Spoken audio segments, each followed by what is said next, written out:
भवानी आई रुडगावाहीन तुला, सासरा माझा गावी गेला तिकडेच पवित्याला, सासू माझी जाच करते, सासू माझी जाच करते, लवकर निर्दाळे तिला, जाऊ माझी फडफड बोलते, बोडके कर ग तिला, नंदेच कारट किरकिर करत, खरूज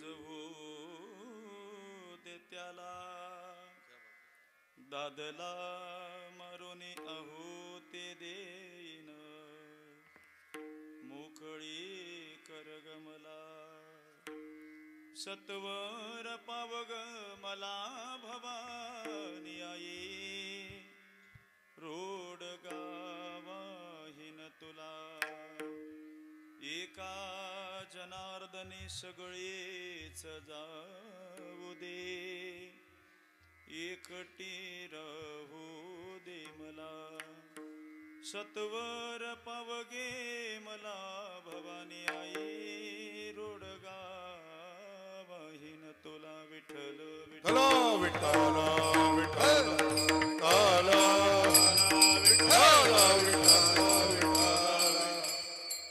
समचरण सरोजम सांद्रनीलाभुदावम,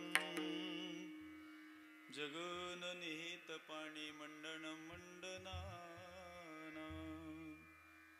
तरुण तुळसी माला कंधरं कंजनेत्रं, सदय धवलहासं विठ्ठलं चिन्तयामि, महायोगपीठे तटे भीमरथ्या, वरं पुंडरिकाय दातुं मुनीन्द्रे, समागत्य तिष्ठं तमानन्दकन्दं, परब्रह्मलिङ्गं भजे पाण्डुरङ्गं, पांडुरंगाकारू प्रथम नमन, पांडुरंगाकारू प्रथम नमन, पांडुरंगाकारू प्रथम नमन, पांडुरंगाकारू प्रथम नमन, पांडुरंगाकारू प्रथम नमन, पांडुरंगाकारू प्रथम नमन, पांडुरंगाकारू प्रथम नमन, पांडुरंगाकारू प्रथम नमन, दुसरे चरण संतांची या, दुसरे चरण संतांची या, त्यांच्या कृपादाने कथेचा विस्तारू, त्यांच्या कृपादाने कथेचा विस्तारू, दुसरे चरण संतांची या, दुसरे चरण संतांची या, त्यांच्या कृपादाने कथेचा विस्तारू, त्यांच्या कृपादाने कथेचा विस्तारू, त्यांच्या कृपादाने कथेचा विस्तारू, बाबाजी सद्गुरु दास तुका, बाबाजी सद्गुरु दास तुका, त्यांच्या कृपादाने बाबाजी सद्गुरु दास तुका, बाबाजी सद्गुरु दास तुका, दास तुका. नमो विठ्ठला राजया पांडुरंगा, नमो रुक्मिणी माऊली ज्ञानगंगा, नमो पुंडलिका, नमो चंद्रभागा, नमस्कार माझा रुक्मिणी पांडुरंगा.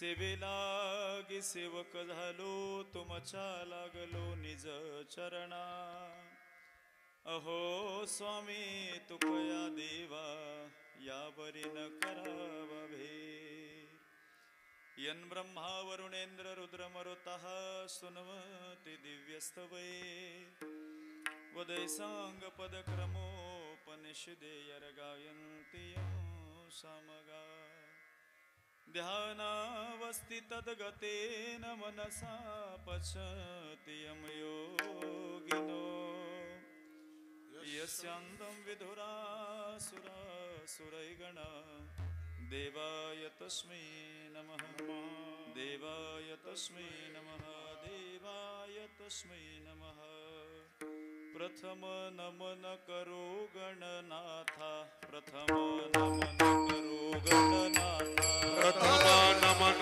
करू गणनाथा प्रथम नमन करू गणनाथा शंकराची आसुता उमा शंकराची आसुता उमा शंकराची आसुता उमा शंकराची आसुता चरणावरी ठेवूनी माथा चरणावरी ठेवूनी माथा चरणावरी ठेवणी माता चरणावरी ठेवणी माता सांग आता दंडवत दंडवत सांग आता दंडवत दंडवत प्रथम नमन करो गणनाथा प्रथम नमन करो गणनाथा प्रथम नमन करो गणनाथा प्रथम नमन करो प्रथम नमन करू गणनाथा प्रथम नमन करू गणनाथा प्रथम नमन करू गणनाथा प्रथम नमन करू गणनाथा शरबिंदू समाकारे परब्रह्म स्वरूपिणे वासरा पीठ निलये सरस्वती नमोस्तुते आता वैवासित पावन ते भासती पंचानन समाना तया श्रोत्याची या चरणी जान साष्टांग नमन दंडवत वाद्यभूषित पावन ते प्रत्यक्षामरेंद्र समान तयाची या चरणे जान साष्टांग नमन करीतसो आता गाण गंधर्व देवता कोकिळ कंठ सूर अराका कीर्तनी वैवासित लोका तयाची या चरणी नमनगा मज दिसतसो परम विख्यातू जो जाण ब्रह्म याचा सुतो नारद नाम तितिक्षु तयाची या चरणी नमनगा जेणे धर्म जितविला जी बळी तो संभाजे जानला भाळी का अवतरला जयाची आकुळी तया छत्रपतीची या चरणी नमनगा वचन ऐका कमळापती वचन ऐका कमळापती माझी रंकाची विनंती माझी रंकाची विनंती कर जोडीतो कथे काळे आपण असावे जवळी माझी रंगाची विनंती माझी रंगाची विनंती कर जोडीता कथे काळे आपण असावे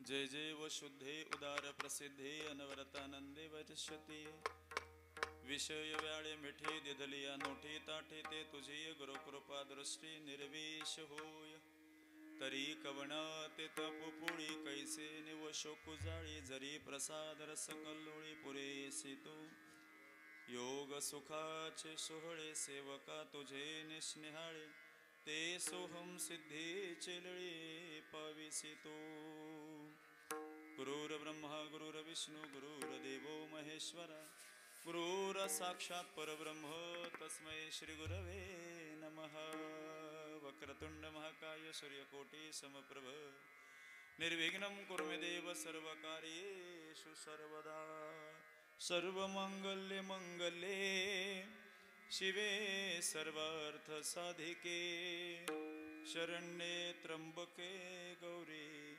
नारायणी नमोस्तुते परम पुरुष शौरी पांडुरंगा मुरारी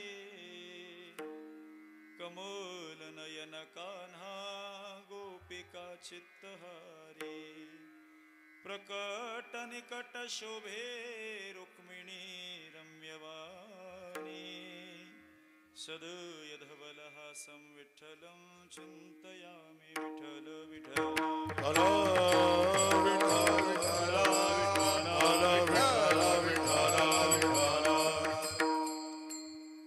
सत्वर पावगे मला सत्वर पावगे मला भवानी आई रुडगा वाहिन तुला अखंड गुणनिधान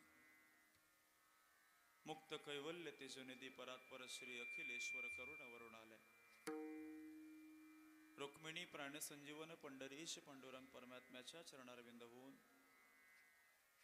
अखिल कोट ब्रह्मांड नायक विश्वाधार जगदाधार करतुम करतुम अन्यता करतुम शक्ती विश्वनियंता जगत नियंता पंढरीश पांडुरंग परमात्मा विश्व मांगल्याचं स्वप्न उराशी बाळगून भगवद्गीतेवरती ब्रह्मानंदाची लहरी प्रगट करणारे योग्यांची माऊली साधकांचे मायबाप कैवल्य साम्राज्य चक्रवर्ती महाविष्णूचा अवतार सखा माझा ज्ञानेश्वर संत बहिणाबाईंच्या वाङ्मयाचा आधार घेतला संतोक्तीचा आधार घेतला तर संत बहिणाबाई म्हणतात ज्या वारकरी संप्रदायाचा पाया रोवला स्थित केला भक्कम केला असे असणारे ज्ञानोबराया अर्थात ज्ञानदेवे रचेला पाया उभारिले देवालया वैराग्याची प्रेम मूर्ती देहुगाव निवासी देवमान्य संत संत मान्य संत आणि लोकमान्य संत असणारे श्रीमंत श्री जगद्गुरु तुकोबराया दरिद्रे पिढीला द्रव्य नेला मान एक स्त्री अन्न अन्न करता गेली जाळोने संसार बैसलो अंगणी अवस्था ज्यांनी प्राप्त केली ते श्रीमंत श्री वैराग्याची प्रेममूर्ती जगद्गुरु तुकोबराया 15व्या शतकातला भक्तीचा तारा भानुदासांच्या कुळामध्ये शांतीब्रह्म हे पद ज्यांनी प्राप्त केलं ते शांतीब्रह्म नाथ महाराज यांच्या गाथ्यातील सगळ्यांच्या परिचयाचा सगळ्यांच्या पाठांतरातला अतिशय गोड असणारा रोडगा कूट प्रकरणातील असणार हे वाङ्मय आजच्या सेवेकरता प्राप्त वेळेकरता आपण या ठिकाणी घेतलेले आहे विठ्ठल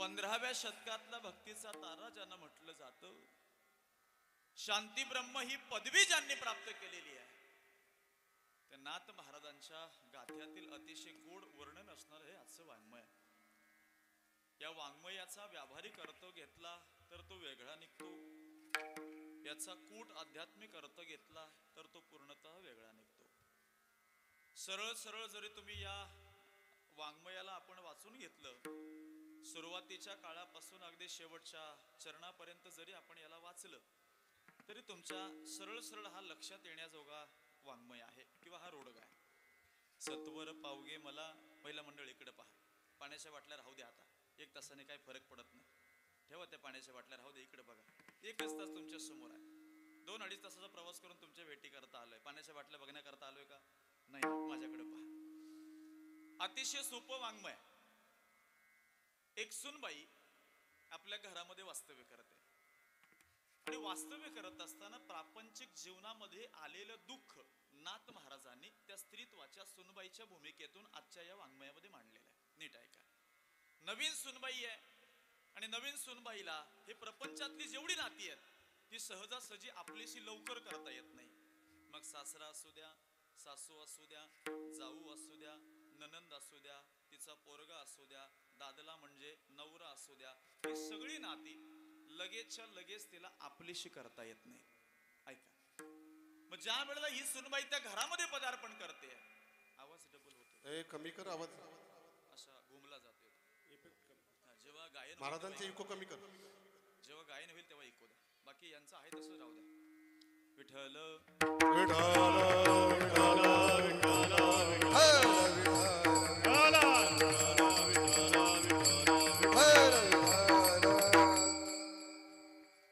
नव्या घरी आलेली सुनबाई आणि तिच्या मनाला असणारं दुःख ती मांडण्याकरता आपल्या मैत्रिणीला जवळ बोलवते.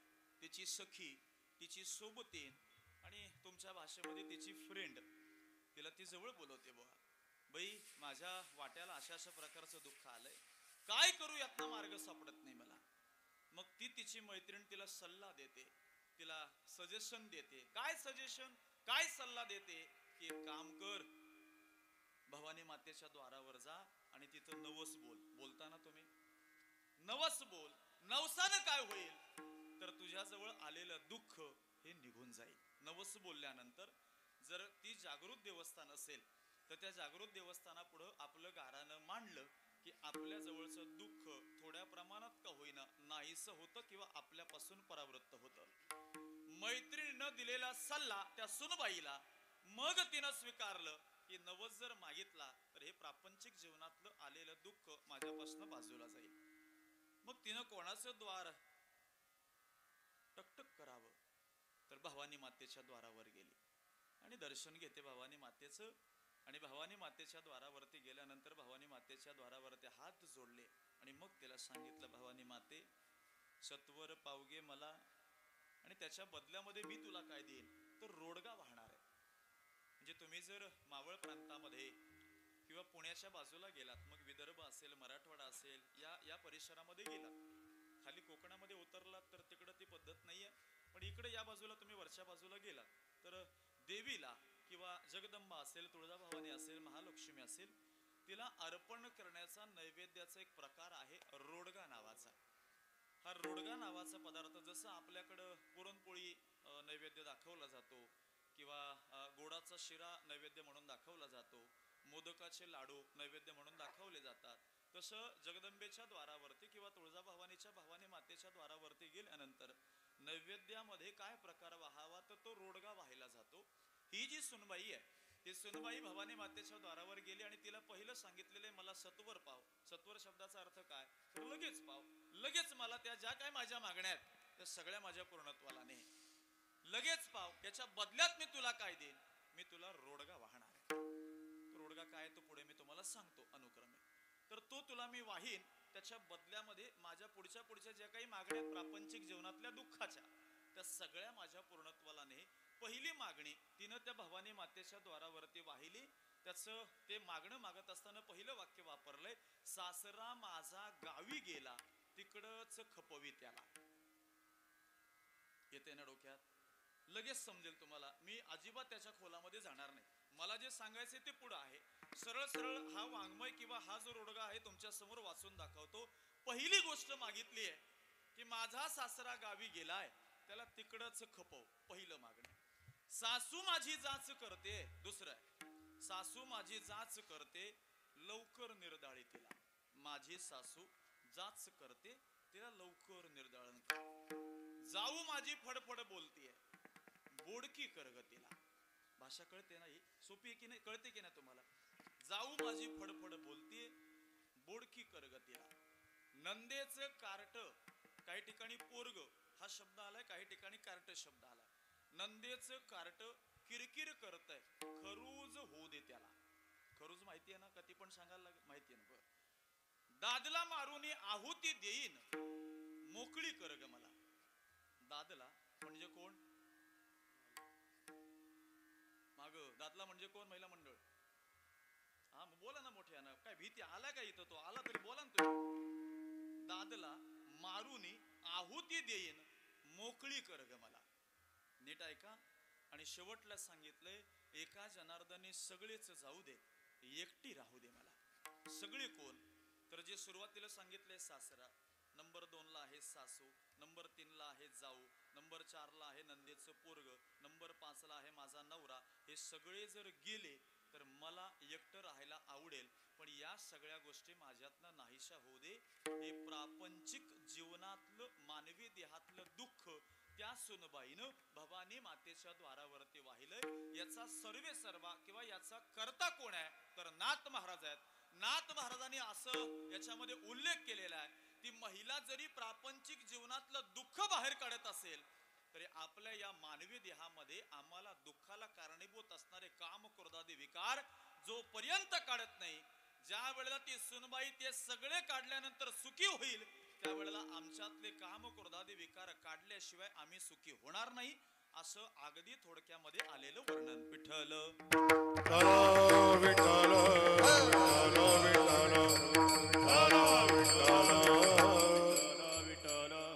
अशा थोडक्यामध्ये या अभंगाचा अन्वय आपल्या समोर मांडलेला आहे. ग्रामस्थ मंडळ चिंद्रहन व रोशन साई स्पोर्ट्स चिंद्रहन आयोजित आई मुजबा देवी सार्वजनिक उत्सव वर्ष 7व या ठिकाणी संपन्न होत असताना ठिकाण आहे आई मुजबा देवी मंदिर, चांदणा डोंगर, चिंद्रहन, पोस्टदेवीचा पाडा, तालुका पनवेल. या आयोजनांच्या समितीच्या कमिटीच्या माध्यमातून एक दिवसीय हा उत्सव महोत्सव आज या ठिकाणी संपन्न होत असताना ज्यांचा गुरुकृपा आशीर्वाद आपल्याला प्राप्त झालेला आहे ते श्री सद्गुरू वामन बाबा महाराज, श्री सद्गुरू सावळाराम बाबा महाराज, सद्गुरू अप्पा माऊली महाराज आदी करून थोरा मोठ्यांच्या आशीर्वादानं, थोरा मोठ्यांच्या कृपेनं, प्रेरणेनं आणि सहकार्यानं चालू असलेला, तरुणांच्या गावातील ग्रामस्थांच्या सहकार्यानं चालू असलेला हा सोहळा एक दिवसीय उत्सव. आणि आजच्या या पूर्ण दिवसभराच्या कार्यक्रमाच्या अनुषंगानं पहाटे 4 ते 6 काकड आरती, 8 ते 10 या ठिकाणी आई मुजबा देवीचं पूजन, त्याच्यानंतर आता ही 10 ते 12ची कीर्तन रूपी सेवा माझ्यासारख्या अगदी सर्वसामान्य वारकऱ्याच्या वाट्याला ग्रामस्थांच्या आयोजनाच्या माध्यमातून प्राप्त झालेली आहे. त्यानंतर भोजनाची व्यवस्था, असे हे दिवसभराचे कार्यक्रम आजच्या या अनुषंगानं आपल्याला पाहायला मिळतात. आणि या 10 ते 12च्या कार्यक्रमाच्या अनुषंगानं मी आपल्यासमोर एकत्र आलेलो आहोत. आपण सगळेजण एकत्र आलोत आणि ज्यांच्या माध्यमातून आपल्या सगळ्यांचं दर्शन घेण्याचा योग आला ते परमआदरणीय परमश्रद्धेय आपल्या या पनवेल तालुक्याचं वैभव, या रायगडाचं वैभव, एक उत्कृष्ट गायनाचार्य, गोड व्यक्तिमत्व, प्रेमळ आणि सोज्वळ मायाळू व्यक्तिमत्व, परमआदरणीय परमश्रद्धेय हरिभक्त परायण बाळाराम महाराज पाटील महाराजांच्या माध्यमातून इथपर्यंत येण्याचा योग, त्यांच्यासोबत असणारे बाळाराम दादा बडेकर आणि या परिसराचं वैभव आम्ही ज्यांना गुरुस्थानी मानतो ते परमआदरणीय परमश्रद्धेय एक अभ्यासू व्यक्तिमत्व, गोड व्यक्तिमत्व, आदरणीय हरिभक्त परायण भगवान बाबा बुलाडे आदरणीय बाबा सुद्धा या कार्यक्रमाला उपस्थित आहेत. बाबा नुसते उपस्थित नाही तर गायनाची साथ करण्याकरता बाबा उपस्थित आहेत. खरं तर कीर्तनकाराच्या कीर्तनाला गायन साथ करण्याकरता कीर्तनकार उपस्थित नसतो, तो कीर्तनकार खाली बसतो आणि खालना असं त्या कीर्तनकाराकडे बघतो जशी का 2-4 एकर जमीन ह्याची यांनी घेतली. सध्याची अवस्था आहे महाराज.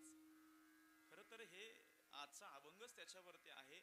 जोपर्यंत या सगळ्या गोष्टी काढत नाही तोपर्यंत जो अलौकिक प्रकारचं सुख आम्हाला भगवंतानं दिलेलं आहे त्या सुखापर्यंत आम्हाला पोचता येत नाही. पण सध्याची अवस्था वाईट आहे. अशा स्वरूपाचं पाहिलं जातं. सध्या मानवामध्ये एकच गोष्ट आहे, माझ्यापेक्षा त्याला जास्त येत नाही. हे सध्या अज्ञान आहे की ज्ञान आहे हे प्रत्येकाला प्रत्येकाचं आहे. आदरणीय बुलाडे बाबा आहेत, परमआदरणीय परमश्रद्धेय उत्कृष्ट गायनाचार्य, या परिसराचे वैभव आदरणीय आमचे विलास महाराज आहेत.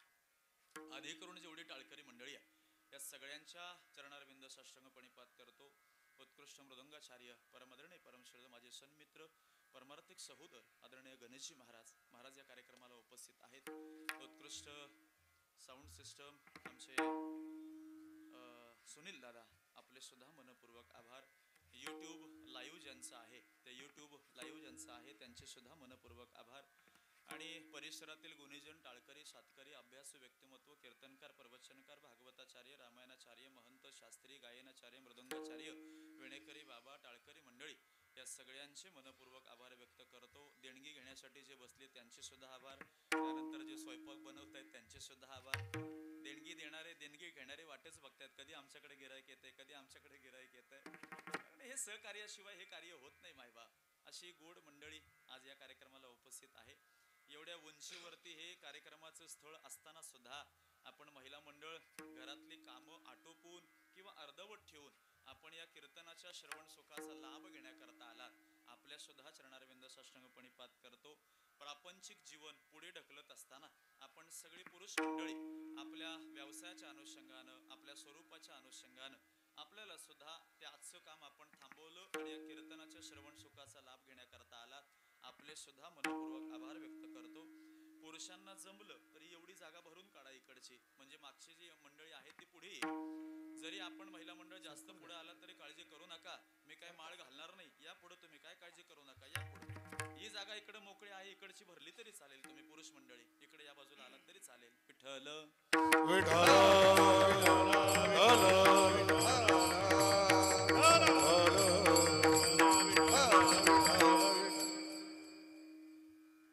असं हे चालू असलेले भगवत चिंतन गेली 6 वर्ष आणि यंदाच्या 7व्या वर्षामध्ये पदार्पण करत असताना हा उच्च कोटीचा परमार्थ आपल्या या चंद्रण ग्रामी परिसराच्या माध्यमातून, ग्रामस्थांच्या माध्यमातून इथं संपन्न होतोय.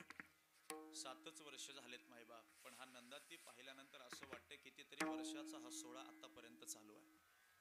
मी एक वाक्य नेहमी सांगत असतो मायबाप, परमार्थ किती वर्ष केला याला महत्व नाही आहे, तुमच्यामध्ये बदल किती झाला हा सगळ्यात महत्वाचा विषय.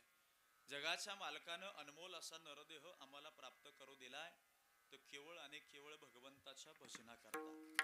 संत मांदेळ अशी म्हणते, देखे मनुष्य जात सकळ ते स्वभाव ताच भजन शळ. ज्ञानोबांचं वाक्य आहे की कशासाठी मिळालंय तर भगवंताच्या भजना करता. तो या झाला फाटा राधिकेचा तो या झाला फाटा, राधिकेचा तो या झाला फाटा, राधिकेचा तो या झाला फाटा. आ देवे दिला देहा भजना गोमाटा, तो या झाला फाटा राधिकेचा, तो या झाला फाटा राधिकेचा, तो या झाला फाटा राधिकेचा. देवे दिला देह भजन गोमाटा, तो या झाला फाटा राधिकेचा, तो या झाला फाटा राधिकेचा, तो या झाला फाटा राधिकेचा. देवे दिला देह भजना गोमटा, तो या झाला फाटा बाधिकेचा. जगाच्या मालकानं हा केवळ आणि केवळ भगवंताच्या भजना करता, भगवंताच्या साधने करता आम्हाला प्राप्त करू दिलेला आहे. आणि संत असे म्हणतात की या देहाच्या व्यतिरिक्त इतर योनीमध्ये भगवंताचं भजन होत नाही. याच देही घडे देवाचे भजन, आणि हे ज्ञान नाही कुठे. किती दिवसा करता आलोय आम्हाला माहिती नाही, कधी इथून जायचंय ती तारीख सुद्धा आम्हाला माहिती नाही. मग संत म्हणतात, जीवन असेपर्यंत, आत्मा असेपर्यंत भजन करा. आत्मा निघून गेल्यानंतर याच्यानं साधना होत नाही. कधी जायचंय? चंद्रन गावातल्या एखाद्या व्यक्तीला माहितीये का माझ्या मृत्यूची तारीख या तारखेला येणार आहे? माहितीये कोणाला? जाऊ अजून थोडस पुढे बोलतो. कदाचित मृत्यूची तारीख जर तुम्हाला कळाली तर तुमच्या चेहऱ्यावरती दुःख असेल का सुख असेल? खरं सांगा. तुमच्या मरणाची तारीख जर कळाली तर चेहऱ्यावर दुःख असेल का सुख असेल? काय असेल सांगा? दुःख असेल. आपल्या मरणाची, स्पष्ट बोलून जातो, आपल्या मरणाची तारीख आम्हाला माहिती नाही म्हणून चेहऱ्यावरती आनंद आहे. जर ती कळाली, देवानं 2 गोष्टी आपल्या हातात ठेवल्यात, एक आपल्या मृत्यूची तारीख आणि आपल्या मृत्यूची जागा. या 2ही गोष्टी आम्हाला आतापर्यंत माहिती नाही. जर कळाल्या तर मला वाटत नाही चंद्रन गावामध्ये कोणी राहील म्हणून. सोपं करून सांगतो, मिळालंय त्या जगाच्या मालकाच्या सानिध्यामध्ये आम्हाला ते प्राप्त करून घ्यायचे. जगाच्या मालकाला आम्हाला त्या ठिकाणी प्राप्त, त्याच्या स्वरूपाला आम्हाला जायचं आहे. अर्थात त्याची स्थिती, त्याची गती आम्हाला प्राप्त करून घ्यायची आहे. मिळालंय, पण तो अनमोल मिळालेला नरदेह आम्हाला कळाला नाहीये. खऱ्या अर्थानं संतोक्ती अशी म्हणते, खऱ्या अर्थानं जर त्या भगवंताचं स्वरूप तुम्हाला जाणून घ्यायचं असेल तर त्याच्या स्वरूपाला प्राप्त व्हावं लागेल.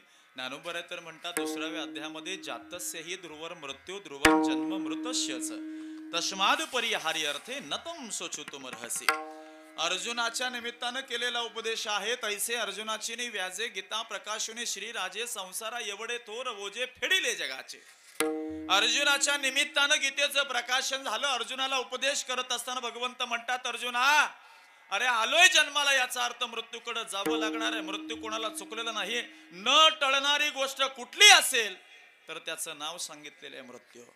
पण जेवढे दिवस मिळाले ना, त्याच्या सानिध्यामध्ये त्या भगवंताचं चिंतन करण्यामध्ये घालवण्याचा प्रयत्न कर. अगदी सोपं करून तुम्हाला विचारतो, अनमोल असा डोक्याच्या केसापासून पायाच्या नखापर्यंत हा नरदेह आम्हाला फुकट मिळाला आहे. चिंद्रन गावातल्या एखाद्या कोणी व्यक्तीने पैसे दिले का हा मिळण्यासाठी?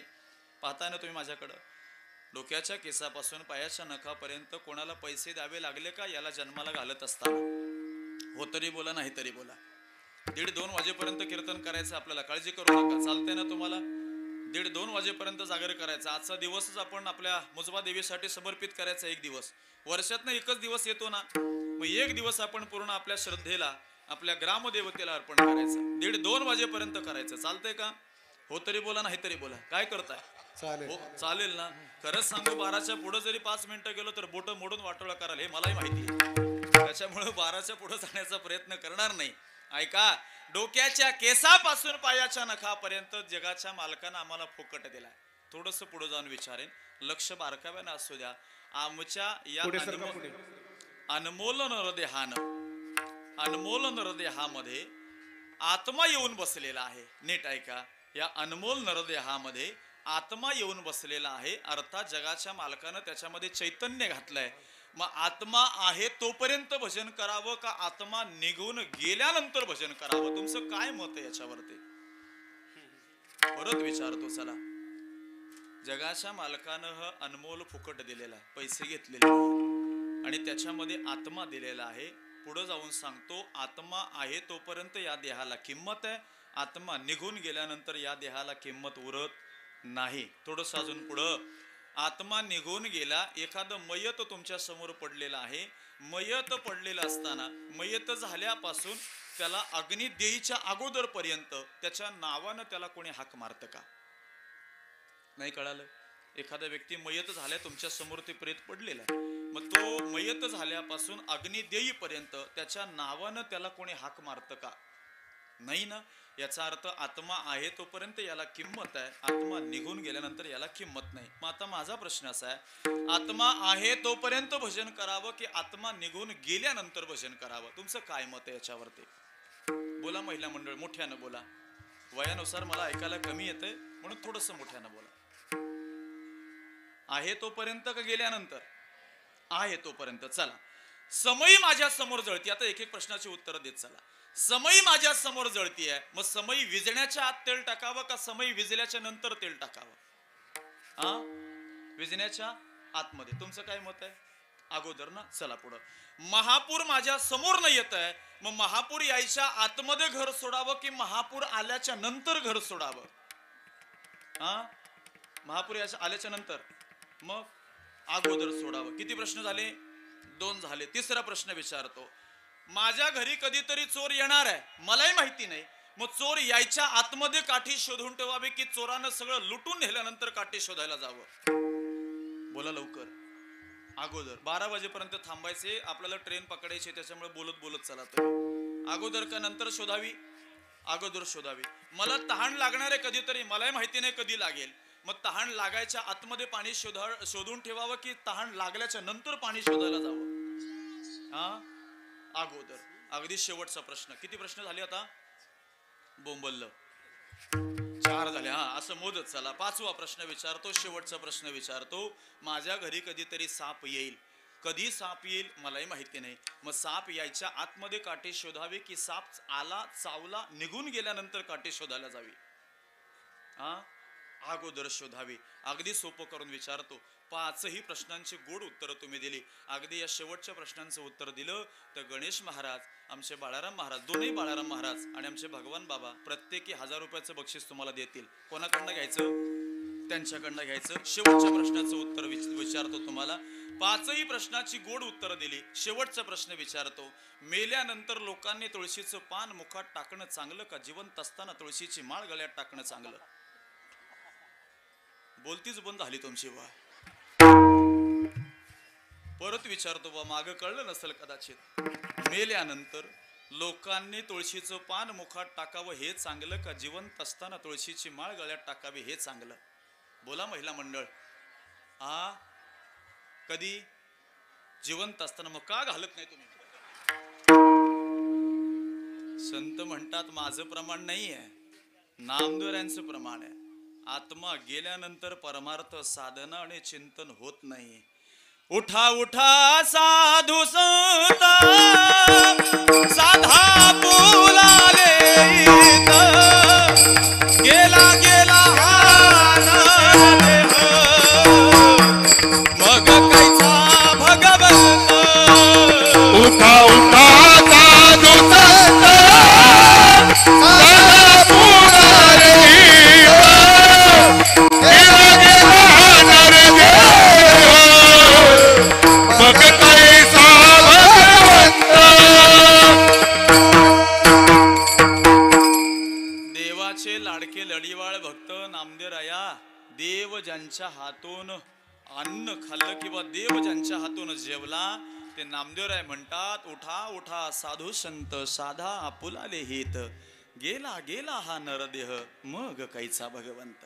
नरदेह गेल्यानंतर साधना होत नाही, जिवंत असतानाच ती करावी लागते. आमचं ऐका, या देहावरती एवढं तादात्म्य बसलेलं आहे, एवढं तादात्म्य बसलेलं आहे की त्याच्या पलीकडं आम्हाला काही दिसायला तयार नाही. फक्त माझं भलं झालं पाहिजे या एका तत्वावरती आपण आहोत. शेजाऱ्याचं वाटोळं झालं तरी चालेल म्हणताय. सध्याची ही अवस्था प्राप्त झाली आम्हाला महाराज. याच्या पुढे जाऊन सांगू का? आपल्या घरातली जर लाईट गेली, लाईट माहिती आहे ना, आपल्या घरातली लाईट गेली आणि लाईट गेल्यानंतर आम्ही आमच्या घरामध्ये शांत बसत नाही बाबा. आमच्या दाराच्या पायरीवरती येतो, शेजारच्याची गेली की नाही बघतो. जर त्याची गेली असेल तर मग मला समाधान आहे. पण थोडंसं उलट झालं, त्याची असेल आणि माझीच गेली असेल तर तळमळ चालू होते. नाही होत का? खरंच सांगा, आमचीच का गेली, आमचीच का गेली, आमचीच का गेली? ही तळमळ जोपर्यंत थांबत नाही तोपर्यंत संत म्हणतात सुख मिळत नाही. बाकी सगळे व्यर्थ आहे. तुकोबराने म्हणतात तर नोहे तुझा हा परिवार द्रव्यदारा क्षण भंगूर, हे सगळे क्षणाची सोबत या तुकोबराय म्हणतात. हे सगळं जाणार आहे. मला आठवतंय मी वसई साईडला कार्यक्रमाला, वसई साईडला मातीच्या याला गेलो होतो. करोडपती व्यक्ती होता, करोडपती. पैशाची कमी नाही, धनाची कमी नाही, अगदी जवळचे संबंध आहे त्या व्यक्तीच्या. वसई आणि विरारच्या बरोबर मधोमध्ये गाव आहे. गावाचं नाव तुमच्या समोर घेणार नाही, पण त्या ठिकाणी पोहोचल्यानंतर लग्नाला जायला निघालेला तो माणूस, कपडे वगैरे चांगले घातले, दागदागिने सुद्धा त्याने चांगले घातलेले, आणि हार्ट अटॅक आला त्या माणसाला आणि लग्नाला जाता जाता मरण पावला. दुपारी 2च्या दरम्यानची माती. घरामध्ये पोहोचलो मी. तिथं पोहोचल्यानंतर दर्शन वगैरे घेतलं आणि तिथं थांबलो, जवळचं होतं. आणि थांबल्यानंतर त्याची जी पत्नी होती ती, अगदी पत्नीची मायाच असते नवऱ्यावरती, ती धावून धावून जायची त्या नवऱ्याच्या प्रेतावरती. प्रेत माहिती आहे ना, मयत झालेलं, त्याच्यावरती धावून धावून जायची. पहिल्यांदा लोकांना कळालं की कदाचित नवऱ्यावरती नितांत प्रेम करणारे आहे, जात असेल बुवा धावून धावून.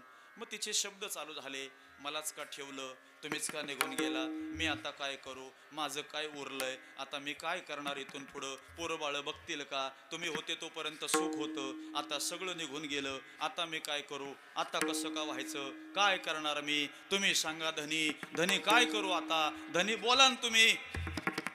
लागले बुवा बोलायला. बराच वेळ झाला, धावून धावून जाई. 4 खांदेकरी आले, शिदोरी पकडणार आला. 4 खांदेकरांनी उचलायला सुरुवात केली तर ही परत धावून जाईल. का धावून जाते लोकांनाही कळेना. भगवान बाबांसारखा त्या गावातला एक जाणकार माणूस होता. तिला, त्या भगवान बाबांना ते तिचं वर्म कळालं, ही का धावून जाते. नवऱ्याच्या बोटामध्ये 3 अंगठ्या होत्या.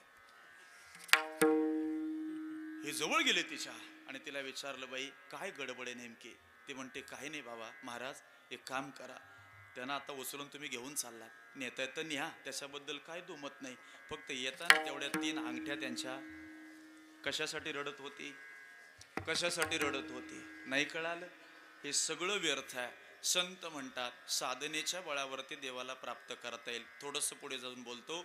संतांनी अर्थात आद्य गुरु शंकराचार्य असे म्हणतात की या शास्त्रानं 5 देवतांना मान्यता दिलेली आहे. ऐका, 5 देवतांची साधना करायची, 5 देवतांचं पूजन करायचं आणि 5 देवतांचं चिंतन करायचं. पहिली देवता सांगितले भगवान शिव, नंबर 2 ची देवता आहे भगवान विष्णू, नंबर 3 आहे गणपती बाप्पा, नंबर 4 आहे सूर्य देवता आणि नंबर 5 आदिशक्ती अर्थात आमची मुजबा देवी. विठ्ठल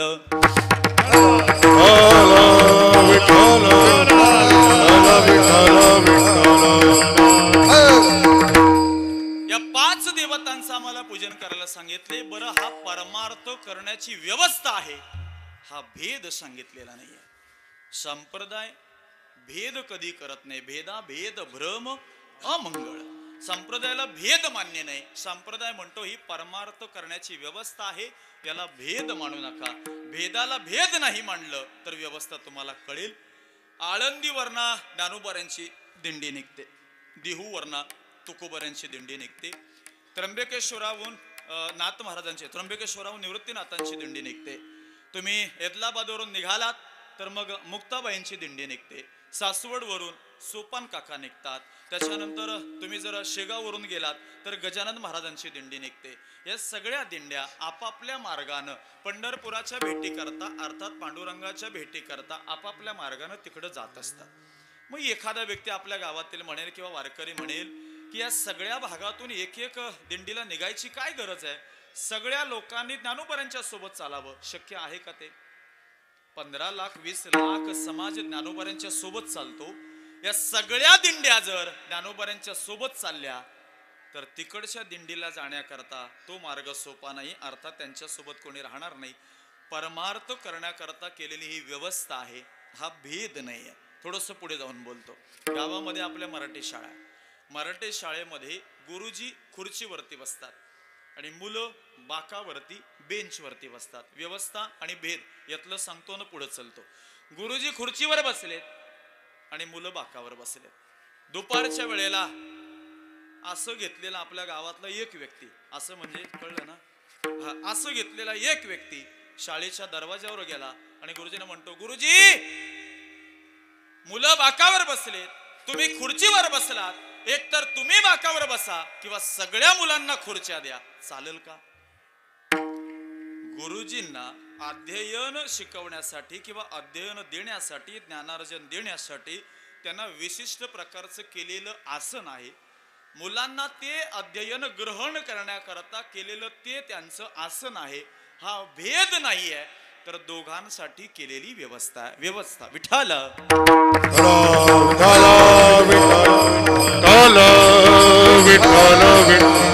संत मांदियाळी अशी म्हणतात, व्यवस्थेला व्यवस्था माना आणि भेदाला भेद माना. जोपर्यंत अंतर्मनातील क्रोधादी विकार जात नाही तोपर्यंत भेदाला आम्हाला सामोरं जाता येत नाही. पण भेद जर काढायचा असेल तर पहिली गोष्ट या देहातला तमोगुण बाजूला काढावा. अगदी सोपं करून सांगतो, लय धावत जायचं आपल्याला. ऐका पुढं आता. माझा हात पाहता का तुम्ही सगळेजण? हो तरी बोला, नाही तरी बोला. हात दिसतंय का तुम्हाला? हा हात दिसतंय ना? हा आहे तो सत्वगुण आहे. नीट आहे का बारकाव्यानं? हा आहे तो सत्वगुण आहे. त्याच्या बाजूला आहे रजगुण, त्याच्या बाजूला आहे तमोगुण, त्याच्या बाजूला आहे जीव आणि त्याच्या बाजूला आहे देव. नीट पहा. पहिला कोण आहे? बोंबल्ल जाऊ का घरी? पहिला कोण आहे? सत्वगुण. हा रजोगुण, तमोगुण, जीव. जीव म्हणजे तुम्ही आणि मी, जीव. आणि शेवटला आहे तो देव. ऐका आता, हे सगळेजण एकत्र आहेत, देव त्यांच्यापेक्षा वेगळा आहे. नीट ऐका, बघा माझ्याकडं. सगळेजण एकत्र आहेत, देव त्यांच्यापेक्षा वेगळा आहे. जर या सगळ्यांना एकत्र ठेवल्यानंतर सगळ्यात लहान आहे तो कोण आहे? हा काय करू तुमचं मी? सगळ्यात लहान कोण आहे? सत्वगुण. त्याच्यात थोडासा मोठा रजगुण, अगदी जास्तीत जास्त तमोगुण. त्याच्या बाजूला कोण राहतंय? जीव. जीव म्हणजे कोण? तुम्ही आणि मी. आता तमोगुण असा म्हणताय की मी तुला देवाच्या जवळ जाऊ देणार नाही. कोणाला? जीवाला. कळून घ्या नीट. या जीवाला हा तमोगुण असं म्हणताय मी तुला देवाच्या सोबत जाऊ देणार नाही. आणि जीव असं म्हणताय मी जोपर्यंत देवाच्या सोबत जात नाही तोपर्यंत मी सुखी होणार नाही. नीट ऐका आता खटकी इथं.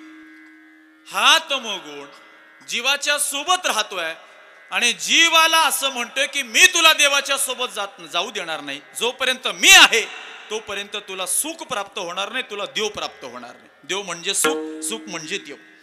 मग देवाच्या जवळ जायचंय तर या जीवाला कोणाची संगत सोडावी लागेल?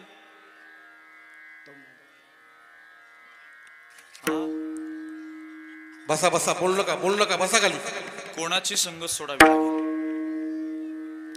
जीवाला देवाच्या जवळ जायचंय तर याची संगत सोडावी लागेल. याचं नाव काय? तमोगुणाची.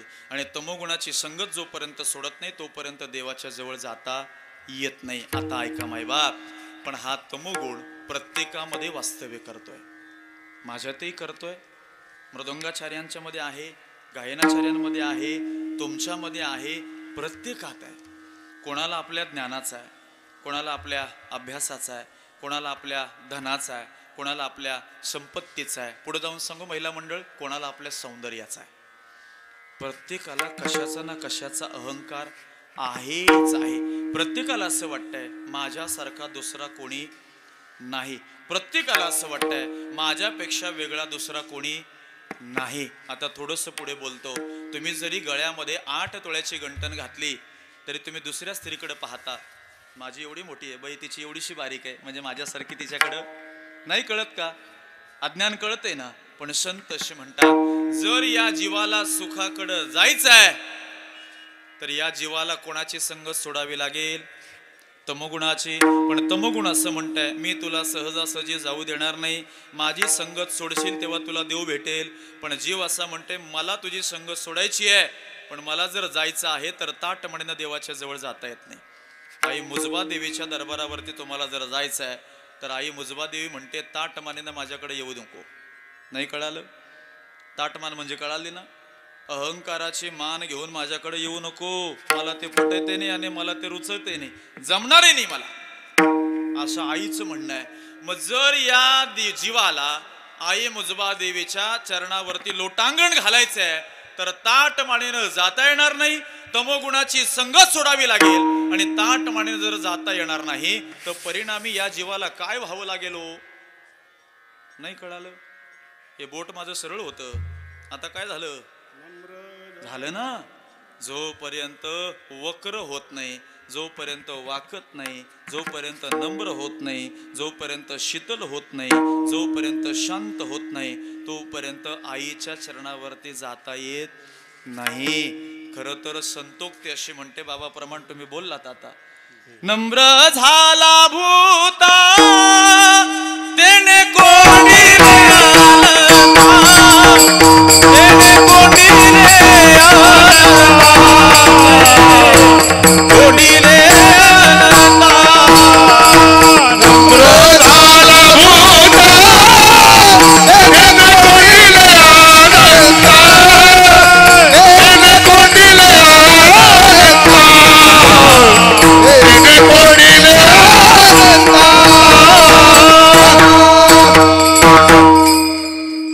असे म्हणतात, नम्र झाला भूता तेने कोंडिले अनंता, किंवा अभिमाने नाडीला तुका म्हणे वाया गेला.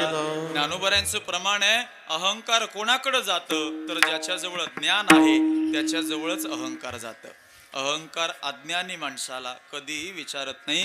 ज्ञानोबर आपल्या ज्ञानेश्वरमध्ये पुरावा देतात, नवल अहंकाराची गोठी विशेषे न लगे अज्ञानाचे पाठी, सज्ञानाचे झोंबे कंठी नाना संकटे नाचावे. सज्ञान माणसाला अर्थात ज्ञानी माणसाला नाना संकटानं नाचवते. जर तुम्हाला त्या देवाच्या चरणावरती जायचं आहे तर पहिली गोष्ट काय दूर करावे लागेल तर तुमच्यातला अहंकार करावा लागेल, दूर करावा लागेल. आता प्रामुख्यानं सांगतो, थोडंसं प्रास्ताविक म्हणतो. 15व्या शतकामध्ये आपल्या या महाराष्ट्रावरती परकीयांची आक्रमणं भरपूर झाली. आता या परकीयांच्या आक्रमणांमध्ये मुख्यत्वे करून एक महत्वाचा यौवन होता, ज्याचं नाव होतं अल्लाउद्दीन खिलजी नावाचा. खरं तर 12व्या शतकापासून हा सगळा पूर्वापार हा महाराष्ट्र अन्याय सहन करत आला, पण शेवटचा होता अल्लाउद्दीन खिलजी. 14व्या ते 15व्या शतकाच्या पूर्वार्धापर्यंत राजा रामदेव रायाचं राज्य चालू होतं, पण अल्लाउद्दीन खिलजीनं त्याच्यावरती सुद्धा आक्रमण केलं. आक्रमण केल्यानंतर राजा रामदेव रायाची एकुलती एक मुलगी जेठापल्ली नावाची, तिला सुद्धा त्या अल्लाउद्दीन खिलजीनं आपल्या ताब्यात घेतलं. राजा रामदेव रायाचा लाडका जावई जेठापल्लीचा नवरा हरपाल यादव याला सुद्धा आपल्या ताब्यात घेतलं आणि रामदेव रायांचं यादवांचं चालू असलेलं राज्य संपूर्ण आता संपुष्टात आलं. 14व्या शतकामध्ये पूर्ण शतक या महाराष्ट्राला कोणी वाले नव्हता. देवाधर्माच्या नावाखाली मागावं तरी लोकांना वाईट वाटायचं. परकीयांची आक्रमण चालू होती. आदिलशाही, निजामशाही आणि कुतुबशाहीच्या छाताडावरती बसणं आजही आमच्या मराठ्यांना झेलावं लागलं. पण हे दुःख, या यातना सहन करत करत 15वं शतक उजाडलं आणि या 15व्या शतकामध्ये भानुदासांच्या कुळामध्ये एक रत्न जन्माला आला, ज्या रत्नानं पूर्ण समाजाचं अवलोकन केलं. देवादिकांच्या नावानं मागावं तरी सुद्धा चोरी मानली जायची. देवाचं नाव जरी घ्यावं तरी आपल्यावरती अन्याय यायचा. त्यांच्या घौडदौडी चालू होत्या, परकीयांची आक्रमण चालू होती, दुःखाला सामोरं जावं लागायचं. आपल्या स्त्रियांची इज्जत आणि आबरू वेशीवर टांगली जायची. छोट्या छोट्या मुलांना उचलून त्यांना पाडलं जायचं. म्हाताऱ्या माणसांना काठीनं बदलून काढलं जायचं. हा अन्याय सहन करत करत 15व्या शतकामध्ये हा महाराष्ट्र पोचला आणि भानुदासांच्या कुळामध्ये एक रत्न जन्माला आलं. या जगाचा अवलोकन, या महाराष्ट्राचं अवलोकन करत करत नाथ महाराजांनी स्वतःच्या मनामध्ये विचार केला की परमात्म्याच्या नावाचा जागर होणं आपल्यासारख्याला महत्भाग्य मिळतंय. मग लोकांना जर आपल्या भगवंताची महती, भगवंताचं महन्मय आपल्याला जर सांगायचं आहे तर सामान्य सर्वसामान्य जीव आहे, या सर्वसामान्य जीवाला पटेल, रुचेल, उमगेल, समजेल अशा भाषेमध्ये आम्हाला ते वाङ्मय त्यांच्या समोर मांडणं आहे. मी सगळं वाङ्मय नाथ महाराजांनी आपापल्या भाषेमध्ये मांडायला सुरुवात केली. पहिलं तर नाथ महाराजांनी आई जगदंबेचं देऊळ ठोठावलं आणि जगदंबेच्या द्वारावरती गेल्यानंतर जगदंबेच्या पुढे साकडं घातलं. मायबा दार उघड बाई आता, दार उघड बाई, दार उघड बाई आता, दार उघड बाई, दार उघड बाई आता, दार उघड बाई आता, दार उघड बाई, दार उघड बाई आता, दार उघड बाई, दार उघड बाई आता, दार उघड बाई, दार उघड बाई आता, दार उघड बाई, दार उघड बाई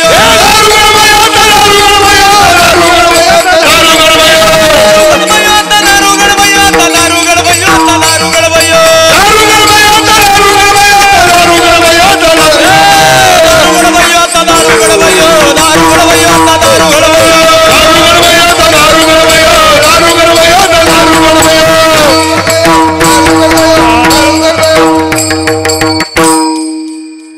जास्त वेळ घेता येत नाही, लोकांच्या अंगात येतो. जास्त वेळ ताणायचं नाही त्याला, कारण हे वाद्य असं आहे.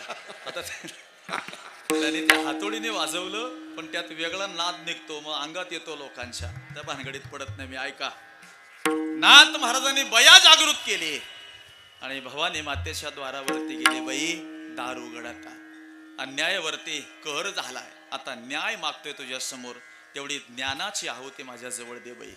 आणि नाथ महाराज या वेळेला त्या भवानी मातेच्या द्वारावरती गेले. साकडं घातलं तिला, पण साकडं घालत असताना या समाजाला जर खऱ्या सुखाकडे पाठवायचं आहे, मला तुझी गरज आहे.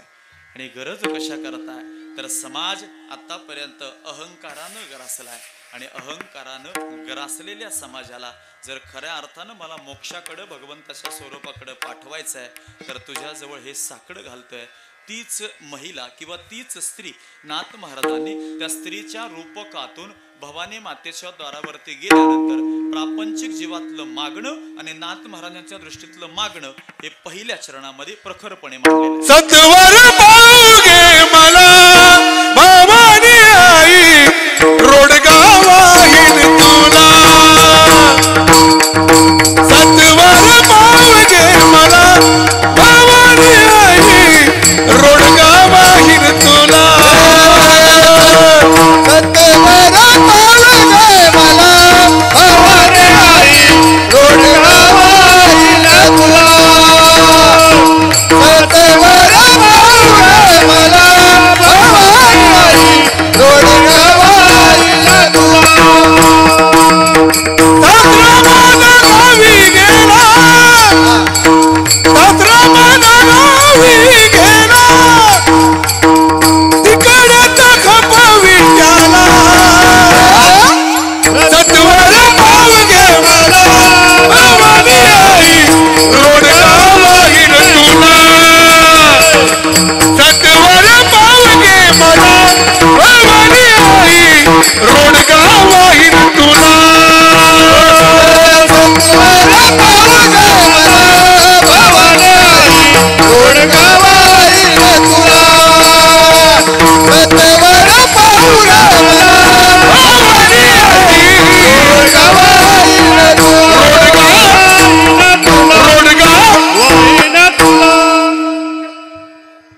टाळ्या होऊ द्या, कारण तुम्हाला सांगतो, तुम्हाला कळू पण दिलं नाही त्यांनी. नाही कळलं तुम्हाला. पहिलं प्रमाण सासरा माझा गावी गेला, त्यांनी ते उचललं, सत्वर पाव ग मला. भगवान बाबाने त्यांच्या कानात सांगितलं, त्याने असं बदललं की तुम्हाला कळलं पण नाही. ते ही कला आहे महाराज गायनाची, खरंच ही कला आहे. हे टॅलेंट हे सहजासहजी येत नाही. किती गोड सांगितलं, सासरा माझा गावी गेला तिकडेच खपवी त्याला. नाथ महाराजांनी किंवा आदिकरुण संतांनी कूट प्रकरणाच्या माध्यमातून या संतांना जनजागृती, या लोकांना जनजागृती करण्याचा प्रयत्न केलाय. नाथ महाराजांची अनेक अशी उदाहरणं आहेत. संत आले वरले दिंडी, हाती खुरक्या काखेत मुंडी, पंढरपुरी पडली होड, मोठक्या परिस धांगड गुड, आली वैष्णवांची मांदी, मेले डुक्कर बांधले खांदी, एका जनार्दनी अर्थ उलटा, जो जाणे तो गुरुचा बेटा. चला, पहिलं प्रकरण सांगितले, संत आले वरले दिंडी. हा सुद्धा कूट प्रकरणातलाच आहे. हाती खुरक्या काखीत मुंडी. मुंडी बुधवारची, शुक्रवारची आणि रविवारची नाही. तुमच्या डोक्यातली मुंडी इथं नाही, ती तुम्ही तिकडे खाली ठेवा. नाथ महाराज म्हणतात, सत्वर पाव भवानी आई, मी तुला रोडगा वाहणार आहे. इकडं या अभंगामध्ये नाथ महाराज म्हणतात, संत आले वरले. वरले संत खाली आले. येताना त्याने काही साधन आणले. त्या साधनामध्ये प्रामुख्याने सांगितलेलं आहे, पहिलं साधन दिंडी नावाचं साधन, दुसऱ्या साधनाचं नाव सांगितलेलं आहे हाती खुरक्या, आणि तिसरं सांगितलंय मुंडी. दिंडी नावाचं, प्रवचन नावाचं, कीर्तन नावाचं साधन संतांनी वर्ण येताना खाली आणलं, आणि येत असताना अजून दोन साधनं त्यांनी आमच्या सोबत आणली. एक सांगितले हाती खुरक्या आणि दुसरं सांगितले मुंडी. खुरक्या म्हणजे हातातल्या चिपळ्या, आणि मुंडी म्हणजे विणेकरांच्या काखेमध्ये असणारा विणा. आली वैष्णवांची मांदी, मेले डुक्कर बांधले खांदी. ही वैष्णवांची मांदियाळी पंढरपुरात दाखल झाली. पंढरपुरी पडली होड, मोठक्या परिस धांगड गोड. होड म्हणजे या शब्दाचा अर्थ आहे गर्दी. ही सगळी गर्दी पंढरपुरामध्ये दाखल झाली. कूट आहे म्हणून धावतो धावतो तुम्हाला सांगतोय, ही सगळी गर्दी तिथं दाखल झाली. आणि मेले डुक्कर बांधले खांदी. डुक्कर म्हणजे काय?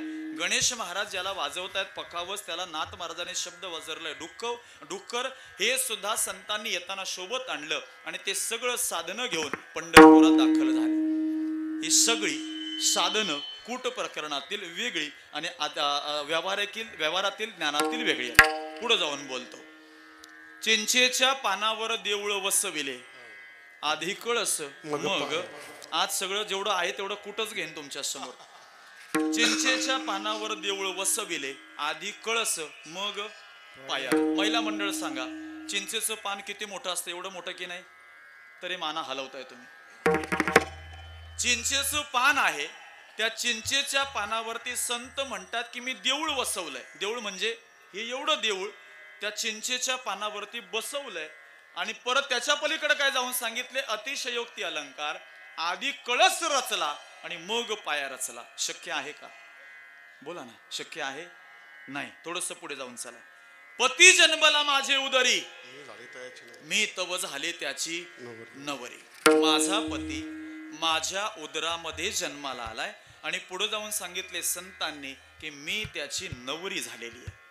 माझा पती, शक्य आहे का? माझा पती माझ्या उदरात जन्माला आलाय. नाही शक्य. थोडस स्पष्ट करून पुढे चला. माझा पती म्हणजे कोण? तर ती स्त्री आहे, ती म्हणते माया, अर्थात तिचं नाव आहे माया. माया अशी म्हणते माझा पती म्हणजे मी ईश्वराला जन्माला घातले, आणि ईश्वर आणि मी दोघांनी सोबत राहून मी त्याची नवरी झाल्यानंतर आम्ही या विश्वाची, या जगताची निर्मिती केली. मी तव झाले त्याची नवरी. हे पहिलं वाक्य संपलं. चला. मुंगी उडाली आकाशी, तिने गिळले सूर्याशी, थोर नवलाव झाला, वांझे पुत्र प्रसवला. मुंगी माहिती आहे ना? मुंगी कुठे उडाली? आकाशात उडाली. नुसती उडाली नाही, तिनं सूर्याला गिळलं. नुसतं सूर्याला गिळून थांबली नाही, तर इकडं संत म्हणतात थोर नवलाव झाला, वांझे पुत्र प्रसवला. ज्या बाईला कधी मूळबाळ होणार नव्हतं, संत म्हणतात तिला पुत्र रत्नाचा लाभ झाला. एकतर मुंगी आकाशात उडू शकत नाही, उडाली तर उडाली, ती सूर्याला गिळू शकत नाही. बरं तेही झालं. नवल असं पाहिलं की एका वांझ बाईला पुत्र झालं. हेही कुठं समीकरण जुळत नाही. थोडस पुढे चला. मुंगी व्याली शिंगी झाली, तिचे दूध किती, 17 रांजण भरले पेले 12 हत्ती 12 हाती. मुंगी व्याली आहे, तिला 2 शिंगे झाली, 2 बाळ झाली. तिचं दूध किती निघालं तर 17 रांजण भरली. किती रांजण? रांजण माहितीये का? तांब्या एवढं असतं ना, तरी काय काय माग माना हलवतात हो, तांब्या एवढं असतं. 17 रांजण भरली. आता हा रांजण काय? डोक्यावर ज्यांनी पदर घेतलं त्यांना कळेल, ज्यांनी आता राहू दे त्यांनी आता सरकवायला सुरुवात केली. आता राहू द्या, आता सगळे बघतायत तुमच्याकडं. ती संत अशी म्हणतात 17 रांजणं भरली आणि उरलेलं दूध 12 हत्ती प्याले. व्याले कोण? मुंगी. मुंगी व्याल्यानंतर तिचं दूध किती निघालं तर 17 रांजणं भरली. मुंगीच्या दुधानं एवढं निघेल का हो? नाही. अतिशयोक्ती अलंकार इथं वापरलाय. नाथांच्या घरची उलटी खून, पाण्याला मोठी लागली तहान. ऐक बाई मी नवल देखिले, वळचणीचे पाणी आड्याशी गेले. आडा माहितीये का? आडा. आता सुनबाईला दाखवावं लागेल आडा कशाला म्हणतात, माळा कशाला म्हणतात. आता ती गच्ची आले ना, बाल्कनी आले ना, टेरेस आला, हे सगळे शब्द आलेत. पण आढा किंवा वळचणीचं पाणी आड्याशी गेलं. आता चूल असेल, ववरा असेल, ओटी असेल, माजवण असेल, उखळ असेल, मुसळ असेल, पाटा असेल, वरवंटा असेल, मागची ओसरी असेल, पुढची ओसरी असेल, या सगळ्या गोष्टी सुनबाईला फोटोमध्ये दाखवायला लागतील. त्याला माहिती नाही हे कशाला म्हणतात. आता सगळं रेडीमेड आलंय ना महाराज, सगळं रेडीमेड आलंय. पण खरं सांगू, या सगळ्या गोष्टी आम्हाला कधीतरी कळायला पाहिजेत, कारण ही आमची संस्कृती आहे, ती जपलीच पाहिजे आपण. ऐका, प्रमाण कुठलं चालू होतं? वळचणीचं पाणी आड्याशी गेलं. नाथ महाराज म्हणतात काय आहे? नाथांच्या घरची उलटी खून आहे की पाण्याला तहान लागली आहे. पाण्याला तहान लागल का हो कधी? तो दुसऱ्याची तहान भागवणार आहे, त्याला कधी तहान लागणार नाही. नाथ महाराज म्हणतात त्याला तहान लागले. आणि पुढचं नवल पाहिलं की वळचणीला पाणी होतं, ते आड्याशी जाऊन पोचलं. काय याचा अर्थ घ्यायचा नेमका? नाथ महाराज म्हणतात कूट प्रकरणाचा व्यावहारिक अर्थ वेगळा आणि याचा आध्यात्मिक अर्थ वेगळा. आता आजच्या वाङ्मयाचा जर आधार घेतला, आजच्या रोडग्याचा जर आधार घेतला, तर भवानी मातेच्या द्वारावरती जाऊन ती सुनबाई आपली व्यथा मांडते. काय मागणे तिच्याकडं? मागणं एकच आहे, भवानी माते मला सत्वर पाव. सत्वर पावत असताना मी तुला काय वाहणार आहे तर रोडगा वाहणार आहे. रोडगा कळाला का? सुरुवातीला म्हटलं होतं ना, रोडगा तुम्हाला सांगून जाईल.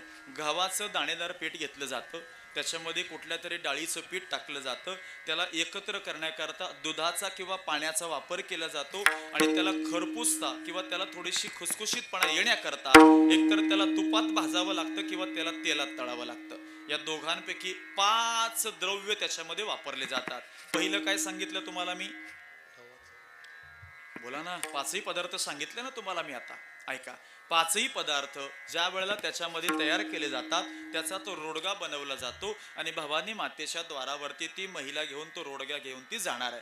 पहिलं तर त्याच्यामध्ये पदार्थ आहे गव्हाचं पीठ, नंबर 1. नंबर 2 आहे डाळीचं पीठ, नंबर 2. नंबर 3 काय सांगितलं तुम्हाला? अरे बोला नाही.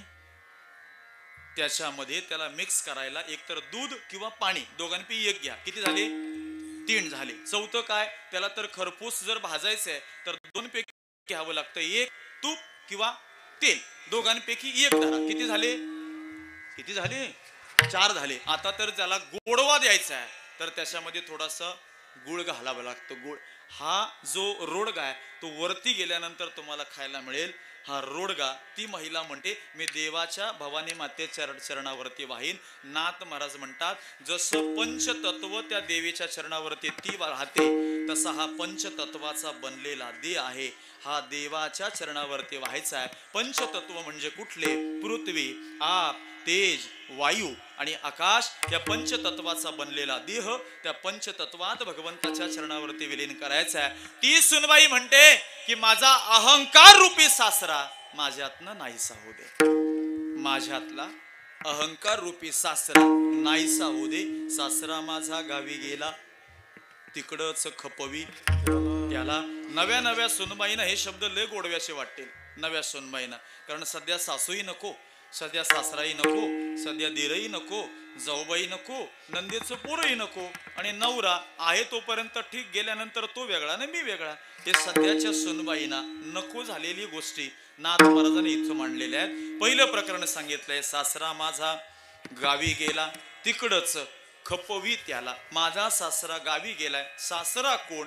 अहंकार नावाचा सासरा, जो माझा गावाकडे गेलाय त्याला तिकडच खपव. नाथ महाराजांनी स्त्रीत्वाच्या भूमिकेतून रूपक मांडले. भवानी मातेच्या द्वारावरती गेले. भवानी माता म्हणते, जर मला रोडगा अर्पण करत असशील तर हे सगळं मागणं पूर्ण करेन. पुढचं तुझं मागणं काय? मग तिनं सांगावं, जी मला दुःख देते, जी मला जाच करते, ती माझ्यापासून लवकर जाऊ दे. अभंगाचं दुसरं चरण. सासू माझी सासू म्हणतात सासू माझी गावी गेली, सासू माझी जात करते, सासू माझी जात करते, सासू माझी जात करते, सासू माझी जात करते, सासू माझी जात करते, सासू माझी जात करते, सासू माझी जात करते.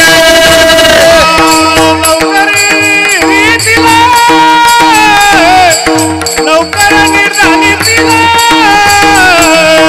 सत्वर पाहू घे मला. भवानी आई रोडगावाई ना तुला,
थोडेसे वेळ राहिले, 10-15 मिनिटं राहिलेत, पुढे ऐका. चला थोडं चालायचंय, एक 10-15 मिनिटं आपले जास्तीचे घेईल. आयोजकांचं म्हणणं आहे म्हणून पुढे घेतोय मी. हा, ते काय कारण आहे ते त्यांना नंतर विचार, ते कारण मी इथं सांगू शकत नाही, पण त्यांनी म्हटले 15 मिनिटं पुढे सरका. तर ऐका आता. सासू माझी जाच करते लवकर निर्दाळी तिला. माझी सासू मला जाच करते. जाच हा शब्द माहिती का तुम्हाला? महिला मंडळ, जाच. ती सासू मला जाच करते. कोण सासू? कल्पना नावाची सासू. मला त्रास करते, सुखाकडे जाऊ देत नाही आणि दुखाकडे जाऊ देत नाही, मध्येच तिनं मला ठेवलंय. सासू अर्थात कल्पना नावाची सासू, तिचं लवकर निर्दाळन कर. निर्दाळन म्हणजे माझ्यापासून तिला लवकर जाऊ दे. तुम्ही असं मनात विचार करत असाल की आजचा बो आला, याने काय घेतलंय, सासरा मरू दे, सासू मरू दे, जाऊ मरू दे, काय चालली याची भानगड. पण हे नाथ महाराजांचे कूट प्रकरणातील असणारे गोड अभंग आहेत. कधीतरी त्याचं चिंतन करा तुम्ही. आतापर्यंत हा गायनाच्या माध्यमातून तुम्ही सगळ्यांनी ऐकलेला असेल रोडगा, पण याचा एवढा गुह्य अर्थ असेल हे कदाचित तुम्हाला कळलं नसेल. आपण अभ्यास पाहत कळलंही असेल. पहिल्या चरणामध्ये सांगतात की अहंकार नावाचा सासरा माझा मरू दे, जो गावी गेला त्याला तिकडच जाऊ दे. दुसऱ्या चरणामध्ये सुनबाई असे म्हणते, माझी सासू लवकर जाऊ दे, निर्दाळन होऊ दे, कारण ती मला जाच करते. सासू म्हणजे कल्पना नावाची सासू, जे मला सुखानं जगू देत नाही आणि दुःखानं जगू देत नाही.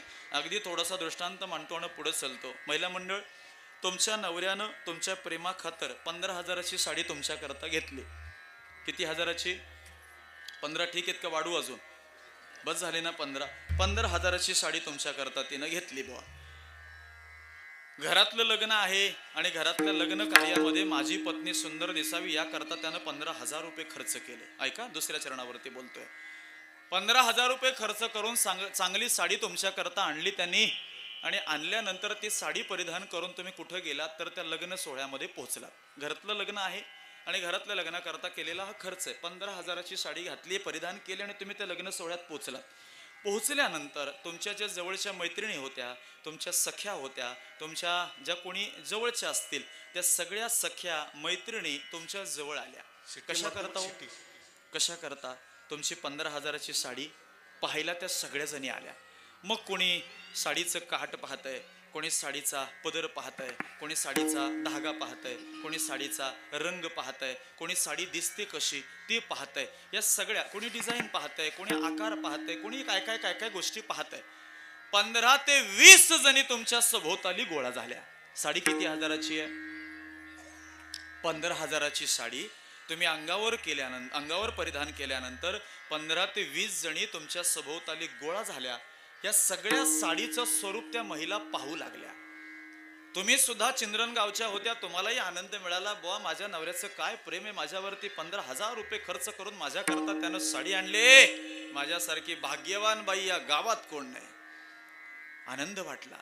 15 ते 20 जणी तुमच्या समोर गोळा झाल्यानंतर तुमच्या मनाला प्रसन्नता मिळाली. पण ऐका, मनाची प्रसन्नता कुठपर्यंत आहे, कल्पना कुठपर्यंत जाऊ देते ते पुढचं ऐका.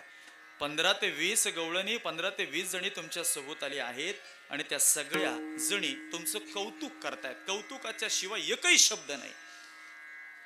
पण अर्धा ते पाऊण तासाच्या नंतर त्याच ठिकाणी तुमच्या समोरून 20,000ची साडी घातलेली एक महिला तिथून गेली बुवा. मग तुमच्या मैत्रिणी तुमच्या जवळ राहतील का तिच्या मागे जातील? बोला ना, बोला ना, बोला ना. नाही कळालं? जोपर्यंत 15,000चा उच्च कोटीचा साधन तुमच्या जवळ आहे तोपर्यंत तुमच्या सोबत होत्या. पण त्याच्यापेक्षा कल्पनेनं पुढची उडी घेतली. जेव्हा कल्पना पुढे वाढली त्यावेळेला हे जे अगोदरच आहे ते छोटं वाटायला लागलं आणि ते मोठं वाटायला लागलं. ती सुनबाई अशी म्हणते, सासू माझी जाच करते लवकर निर्दाळी तिला. त्रास खूप करते माझी सासू, तिचं लवकर निर्दाळन कर भवानी माते, मी तुला रोडगा वाहणार आहे. भवानी माता म्हणते, हे सुद्धा मी तुला अर्पण करते. तथास्तु म्हणते, हे सुद्धा मी तुमच्या वाट्याला प्राप्त करून देते. अजून काय पुढे आहे का? तर ती सुनबाई म्हणते, बाई माझी जाऊबाई अशी आहे ना की सारखी फडफड फडफड फडफड फडफड बोलते. ती सारखी बोलते बा. तिचं लवकर जाणं हो दे, तिला बोडकं कर. बोडकं कर म्हणजे तिच्या शब्दाला कुठंतरी खुंटी लागली पाहिजे, कुठंतरी ती थांबली पाहिजे. ती जाऊ माझी जी बोलतीये त्या जाऊचं बोलणं थांबलं पाहिजे. अभंगाचं तिसरं चरण. जाऊ माझी फडफड बोलते, जाऊ माझी फडफड बोलते, जाऊ माझी फडफड बोलते, जाऊ माझी फडफड बोलते. किती गरगातीला, किती गरगातीला, किती गरगातीला, किती गरगातीला. सत्वर पावगे मला भवानी रोडगा वाईन तू, सत्वर पावगे मला भवानी रोडगा वाईन तुला, सत्वर पावगे मला भवानी रोडगा वाईन तुला, हे रोडगा वाईन तुला भवानी रोडगा वाईन तुला, रोडगा वाईन तुला भवानी रोडगा वाईन तुला, रोडगा वाईन तुला भवानी रोडगा वाईन तुला, रोडगा वाईन तुला भवानी रोडगा वाईन तुला. सत्वर पावगे मला भवानी रोडगा वाईन तुला, सत्वर पावगे मला भवानी, सत्वर पावगे मला भवानी रोडगा वाईन तुला, सत्वर पावगे मला भवानी रोडगा वाईन.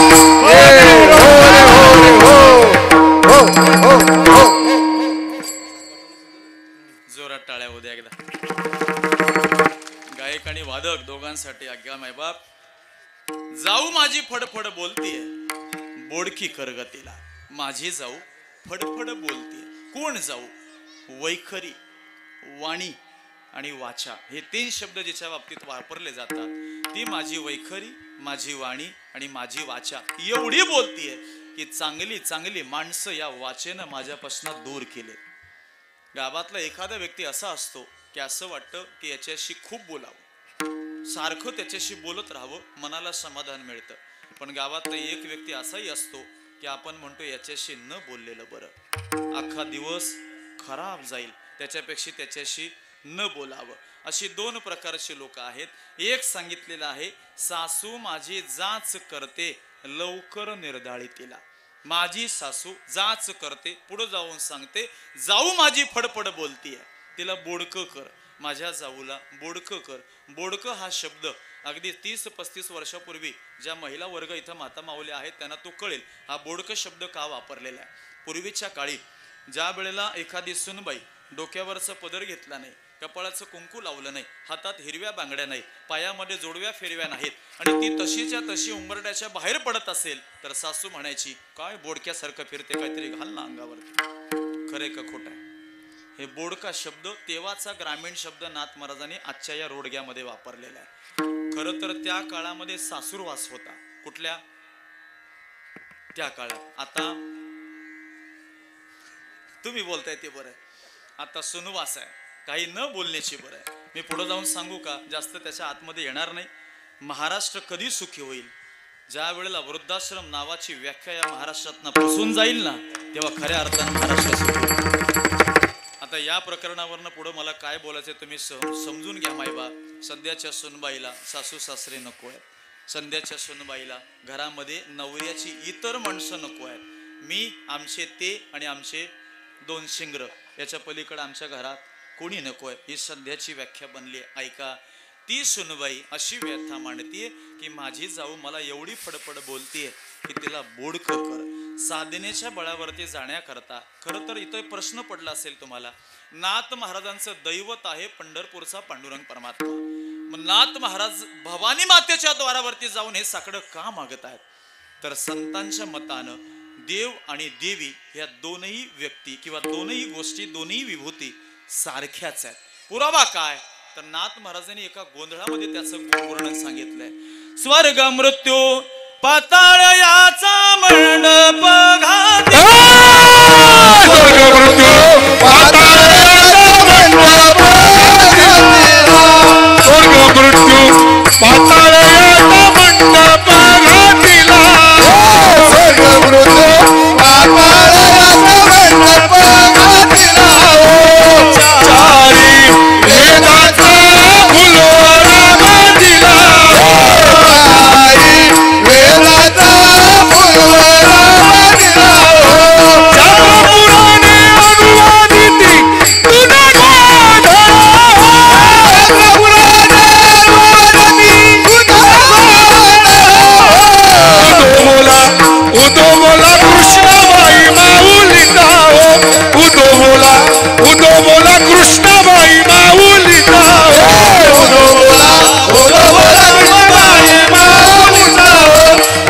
बोला उदो बोला कृष्णाबाई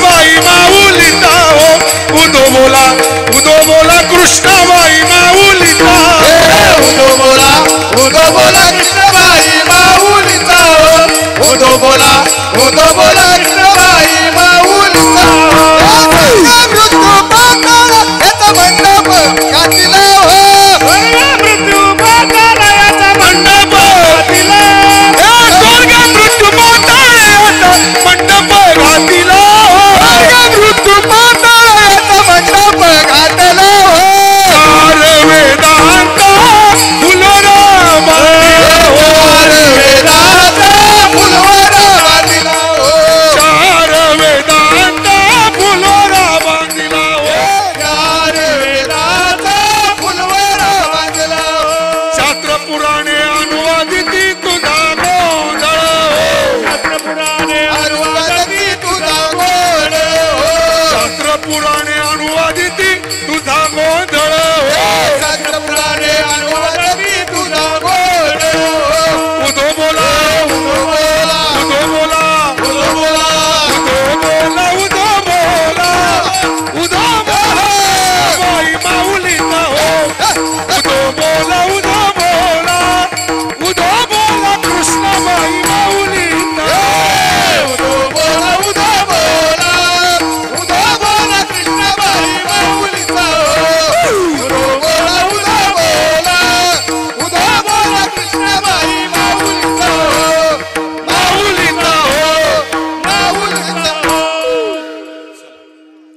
ना खरंच टाळ्या होऊ द्या आणि तुमच्या अंगात नाही आलं त्याबद्दल तुमचे आभार. अगदी गोड. ऐका, नाथ महाराज म्हणतात की हे दोनही देवता आमच्यासाठी समान आहेत. का त्याचं कारण सांगितले? याच गोंधळाचं शेवटचे चरण आहे. एका जनार्दनी आंबा उभी कर ठेवूनी कटी अर्थात आमच्यासाठी विठुराया एक आहे आणि आमच्यासाठी भवानी माता एक आहे. नाथ महाराज म्हणतात मी विठुरायाच्या दरबारात गेलो तरी मला समाधान वाटतंय आणि भवानी मातेच्या द्वारात जरी गेलो तरी मला समाधान वाटतंय. फक्त साधनेच्या बळावरती त्या देवाला माझ्यापासून परावृत्त करायचे. ऐका, पण ज्या वेळेला ममत्व निघून जाईल त्यावेळेला खरा अर्थानं तुकोबराय म्हणतात येवोनी गोपाळ राहे चित्ती. कधी तुका म्हणे चित्त करावे निर्मळ. निर्मळ झाल्यानंतर तिचं मग येऊन गोपाळ राहतात. पण तुकोबराय म्हणतात या देहातलं ममत्व काढत नाही तोपर्यंत चित्त निर्मळ होत नाही. पण जोपर्यंत ममत्व काढत नाही तर पहिल्यांदा बाहेर काढावं लागेल. एक म्हातारी आपल्या घरामध्ये राहते. या देहामध्ये एक म्हातारी राहते. त्या म्हातारीचं नाव आहे माया नावाची म्हातारी. नीट ऐका, माया नावाची म्हातारी जोपर्यंत या घरातना बाहेर काढत नाही तोपर्यंत बोधाचा जन्म होत नाही. आणि बोधाला जर जन्माला घालायचंय तर माया नावाच्या म्हातारीला घरातून बाहेर काढावं. हो तरी बोला, नाही तरी बोला, बाहेर काढावं लागेल. पण म्हातारी एवढी खौट आहे, या म्हातारीला 16 पोरं आहेत. ऐकताय ना तुम्ही? म्हातारीला 16 पोरं आहेत. मग 16 पोरांना मारल्याशिवाय म्हातारी काय मरणार नाही. पुढच्या 15 मिनिटात आपण म्हातारीला मारल्याशिवाय राहायचं नाही. चला, तुमच्या सोबत मी, माझ्या सोबत तुम्ही. म्हातारीला मारायचे 16 पोरं आहेत. दोघांचं वर्गीकरण केलं तर 10 मुलं आणि 6 मुली आहेत. 16 लोकांना आम्हाला आता मारायचंय. तुम्ही तयार आहात का मारायला? चिंद्रन मधनं आज ती म्हातारी गेलीच पाहिजे बुवा. आज तिला घालवल्याशिवाय मी जाणार नाही. ऐका आता पुढे. पहिला म्हातारीचा मोठा मुलगा आहे काम नावाचा. काम नावाच्या मुलाला जोपर्यंत मारत नाही तोपर्यंत पुढं मार्गक्रमण होत नाही. दुसऱ्या मुलाचं नाव आहे, जर काम पूर्णत्वाला नाही गेलं तर दुसऱ्या मुलाचा जन्म होतो क्रोध नावाचा. आणि जर दोनही पूर्ण झाले तर तिसऱ्या मुलाचा जन्म होतो लोभाचा. अशी 6 मुलं आहेत. षडविकार ज्यांना म्हणतो ना, अशी पहिली 6 मुलं कोणाला आहेत? म्हातारीला. त्या म्हातारीची ही पहिली 6 मुलं आपल्याला घालवायची आहेत. 7व्या मुलाचं नाव आहे मी. मी मी मी मी आहे तोपर्यंत हा उत्सव होतोय. मी नसेल तर होणार नाही. कळालं? बर, मी आहे तोपर्यंत आमच्या गावचा सप्ताह चालू आहे. मी नसेन ना, कोणाच्यात हिम्मत नाही सप्ताह करायची. मी नाही. कळालं? आजी म्हणते मी आहे तोपर्यंत पप्या बिस्किट खातोय. अगं पप्याची बिस्किट तू खाते, तू काय सांगते मी आहे तोपर्यंत पप्या. मी 7वा 8वा, तू माझ्या समोर तू काय बोलतो नाही कळालं. किती झाले बोंबललं? हा 8 झाले, मोजत चला. 9व्या मुलाचं नाव माझं. हे सगळं जेवढं आहे ना या पठ्याचं आहे, हे सगळं माझं आहे. किती झाले? 9. आणि पुढचं 10वा तुझं. पुढचं 10वं तुझं. किती मुलं झाली? 10 झाली ना. आता 6 मुलं. आशा मोठी मुलगी तिची, आपल्या गावातली नाही. आशा. नंबर 2 मनसा. नंबर 3 तृष्णा. नंबर 4 इच्छा. नंबर 5 तृप्ती. आणि शेवटची सगळ्यात बारकी मनसा. या 16 मुलांना जोपर्यंत मारत नाही तोपर्यंत आपल्या देवीच्या चरणावरती आम्हाला जाता येत नाही. तिच्या चरणावरती जायचंय तर सुरुवातीला सांगितलं नम्र झाल्याशिवाय तिच्या द्वाराजवळ जाता येणार नाही. संत असे म्हणतात, नाथ महाराज असे म्हणतात, मी साधनेच्या बळावरती माझ्यातले असणारे षडविकार दूर करण्याचा प्रयत्न करेन. मग सुनबाईचं रूपक मांडून नाथ महाराज पुढे गेले की जाऊ माझी फडफड बोलतीये, तिला बोडकं कर बुवा. बोडकं कर म्हणजे तिची वाचा बंद कर. अर्थात जे निघेल ते ज्ञानाच्या बाजूने निघालं पाहिजे. अज्ञान नको, अविवेक नको, असत्य नको, तिथं मला जायचं नाहीये. मग पुढे जाऊन नाथ महाराज म्हणतात, नंदेचं पोरग किरकिर करतय, खरोज होऊ दे त्याला. नंदेचं पोरग. ननंद म्हणजे कोण माहितीये का तुम्हाला? का ते पण सांगावं लागेल? ननंद माहितीये ना, जिला भावाच्या आणि भावजयाच्या संसारात पाहायला मिळतो आनंद, तिचं नाव नाही कळालं? चला, जड झालं थोडस, लाईट डीम असल्यामुळे लगेच कळणार नाही. कीर्तन संपलं तुम्हाला कळेल. ऐका आता. ननंद आहे, त्या नंदेचं पोरग आहे, त्या नंदेच्या पोराला खरोज होऊ दे. कोण नंदेचं पोरग? काम नावाचं नंदेचं पोरग. ते आतापर्यंत मला सुखानं जगू देत नाही. चांगली चांगली माणसं कामानं संपवली. चांगली चांगली माणसं. दशग्रंथ मुखोद्गत वाणी असणारा ब्राह्मण म्हणून रामायणामध्ये ओळखला जायचा रावण, सीतामाईला स्वतःच्या डोळ्यानं पाहिलंही नव्हतं, पण एका दासीनं येऊन सांगितलं की सीतामाई सारखी सुंदर स्त्री या जगात नाहीये. आणि मनामध्ये घर केलं की एकदा का होईना माझी वासना पूर्णत्वाला नेहीन. हे कामानं रावणासारख्या बलाढ्य माणसाला संपवलं. तर तुम्ही आणि आम्ही तर सर्वसामान्य आहोत. लंके माझी घरे किती ते ऐका, सांगत असे संख्या जैसे तैसे. 5 लक्ष घरे पाषाणाची जेथ, 7 लक्ष घरे विटेबंदी. कोटी घरे काशाने तांब्याची, 7 कोटी घरे शुद्ध कांचनाची. तुका म्हणे ज्याची संपदा एवढी, सांगा ते कवडी गेली नाही. एवढा बलाढ्य होता. कोण? रावण. 4,30,000 माणसं दिलीप बाबा त्याच्या घरामध्ये होती. कोणाच्या? किती होती? 4,30,000 माणसं होती. कोणाच्या घरात? रावणाच्या. मी बोलतो, तुम्ही पुढे मोजत चाला. 80,000 पत्नी होत्या. कोणाच्या? कोणाच्या? रावणाच्या. बाळाराम बाबा आमची एकीनं जिरवले. 80 आणाच्या कुठून बुवा? बाहेर पडू दे नाही सध्या, ती बाहेर पडू दे नाही. कुठं चाललात? कुठं चाललात? कुठं चाललात? ऐकून नको होतो. ऐका. 80,000 पत्नी, 1,00,000 मुलं. किती झाले दोघांचे टोटल? 80. 1,25,000 नातू. किती झाले? आता बोंबललं. 3,05,000 झाले आणि 1,25,000 पंतो. 4,30,000चं एक गठ्ठा मतदान ज्याच्याकडे होतं. कोणाच्या दारात पण जायची गरज नव्हती. गणेश महाराज असा खासदारकीवरती निवडून आला असता. कोण? सोपा होता का हो? पण काम घुसला आणि आयुष्य संपलं. शेवटला कळालं. आपल्या मंदोदरी नावाची सगळ्यात लाडकी असणारी पत्नी त्या मंदोदरीने सांगितलं, काम जरी तुमच्याकडे उत्पन्न झाला असेल, 80,000 स्त्रिया तुमच्या सेविका म्हणून तुमच्या सोबत दास्यत्व करायला तयार झाल्यात. तुमच्या कामाची आहुती त्या 80,000वरती द्या, पण सीतामाईकडे वाईट नजरेनं पाहू नका. प्रभू रामचंद्र तुम्हाला पण संपवेल आणि आम्हाला पण संपवेल. कामानं रावणाला संपवलं. काम. नंदेचं पोरग किरकिर करतय, त्याला खरूज होऊ दे. काम नावाचं जे नंदीचं पोरग आहे त्याला खरूज होऊ दे. खरूज नामे नाथ महाराजांनी शब्द वापरलाय, व्याधी होऊ दे. कामाला व्याधी झाली की काम उत्पन्न होत नाही, मग त्या कामाला संपव. आणि मग पुढे जाऊन सांगितले, दादला मारोने आहुती देईन मला मोकळी कर. दादला म्हणजे कोण? महिला मंडळ, नवरा, ज्याला मराठीमध्ये हजबंड म्हटलं जातं, बरोबर की नाही? तरी माना हलवताय तुम्ही, करू काय तुमचं? दादला मारून आहुती देईन, माझा दादला माझा नवरा मारेन आणि त्याच्यामध्ये आहुती देईन. आता ऐका पुढं, 15व्या शतकामध्ये किंवा त्याच्या अगोदरचा कार्यकाळ जर पाहिला, पती मरण पावल्यानंतर त्याच्यासोबत त्याची स्त्री, त्याची पत्नी सती जायची, ही प्रथा त्या काळात होती. नाथ महाराजांनी ते रूपक मांडले की दादला मारोनी आहुती देईन, मोकळी कर मला.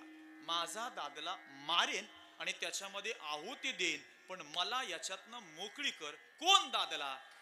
आता दादला ऐका, अज्ञान नावाचा दादला मला माझ्यातनं मारायचा आहे. आणि हा मारला ना की त्याच्यामध्ये आहुती देईन. कशाची? तर ज्ञानाची आहुती देईन. पण ज्या वेळेला ज्ञान तिथं गेलं जाईल त्यावेळेला मी खऱ्या अर्थानं मोकळी होईन. वासुदेवात आलेलं ज्ञानोबऱ्यांचं एक प्रमाण आहे, टाळा टाळी लोपला नाद, अंगो अंगी मुराला छंद, भोग भोगताची आटला भेद, ज्ञान गिळूनी गावा गोविंद. जोपर्यंत ज्ञान गिळलं जात नाही तोपर्यंत अज्ञानाची आहुती प्राप्तीला जात नाही. आजची सुनबाई अशी म्हणते, नाथ महाराज तिच्या माध्यमातून म्हणतायत की दादला मारून आहुती देईन, मला बाई तू मोकळी कर. आणि ज्या वेळेला तू खरी मोकळी करशील त्यावेळेला खऱ्या अर्थानं मी एकटी राहीन. एकटी कधी राहीन?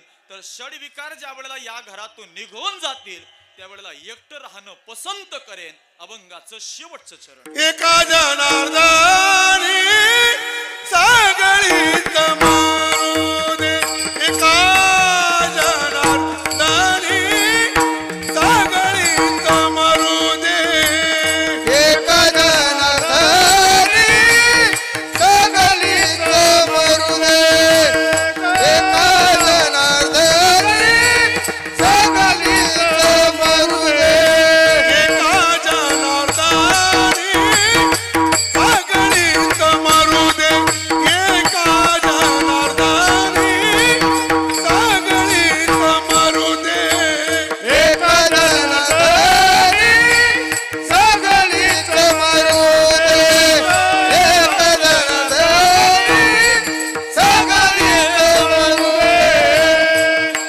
एकलीत राहू दे मला, एकलीत राहू दे मला, सत्वर भावगे मला भवानी आई, रोडगावाईन तुला, रोडगावाईन तुला भवानी आई, रोडगावाईन तुला, एकलीत राहू दे मला, भवानी आई, एकलीत राहू दे मला, सत्वर भावगे मला भवानी आई, रोडगावाईन तुला, रोडगावाईन तुला भवानी आई, रोडगावाईन तुला, रोडगावाईन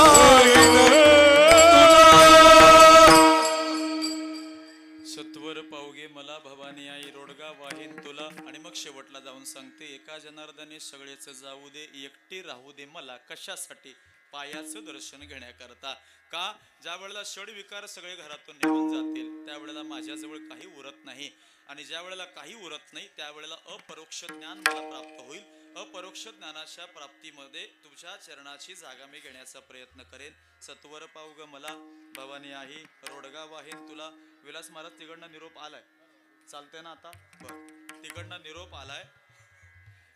मी आठवण आली म्हणून सांगतो, मावळामध्ये तुम्ही गेलात ना दिलीप बाबा मावळामध्ये, तर तिकडं 10व्याला प्रवचन असतं. 10व्याच्या दिवशी ते कुठं असतं? स्मशानभूमीवर असतं. मी सुरुवातीच्या म्हणजे 8-10 वर्षापूर्वीचा काळ आहे, त्या काळामध्ये मी गेलो तिकडे प्रवचनाला.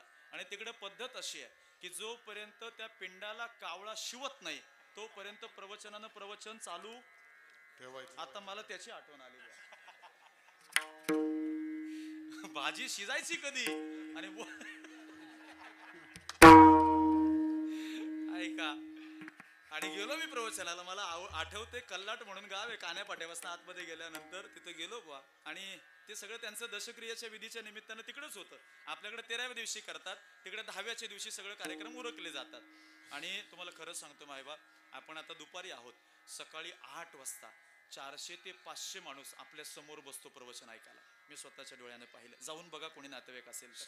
पहाटे 8 वाजता 400 ते 500 माणूस, महिलाही तेवढ्याच आणि पुरुषही तेवढ्याच, एवढ्या सकाळी तिथे येतात प्रवचन ऐकायला. ऐका, प्रवचन चालू केलं मी 8 वाजता बरोबर. सकाळी मला वाटते 5:30 का 6ला निघालो घरातनं प्रवचनासाठी एवढ्याला. आणि त्यांनी हट्ट धरला की तुमचंच पाहिजे. मग त्या निमित्तानं गेलो. बरोबर 8 वाजता प्रवचन चालू केलं. 9 वाजता संपलं पाहिजे ना, 1 तासाचं प्रवचन. नाही संपलं. तो हळूच आला कानात, जसे विलास महाराज आले. महाराज अजून कावळा शिवला नाही.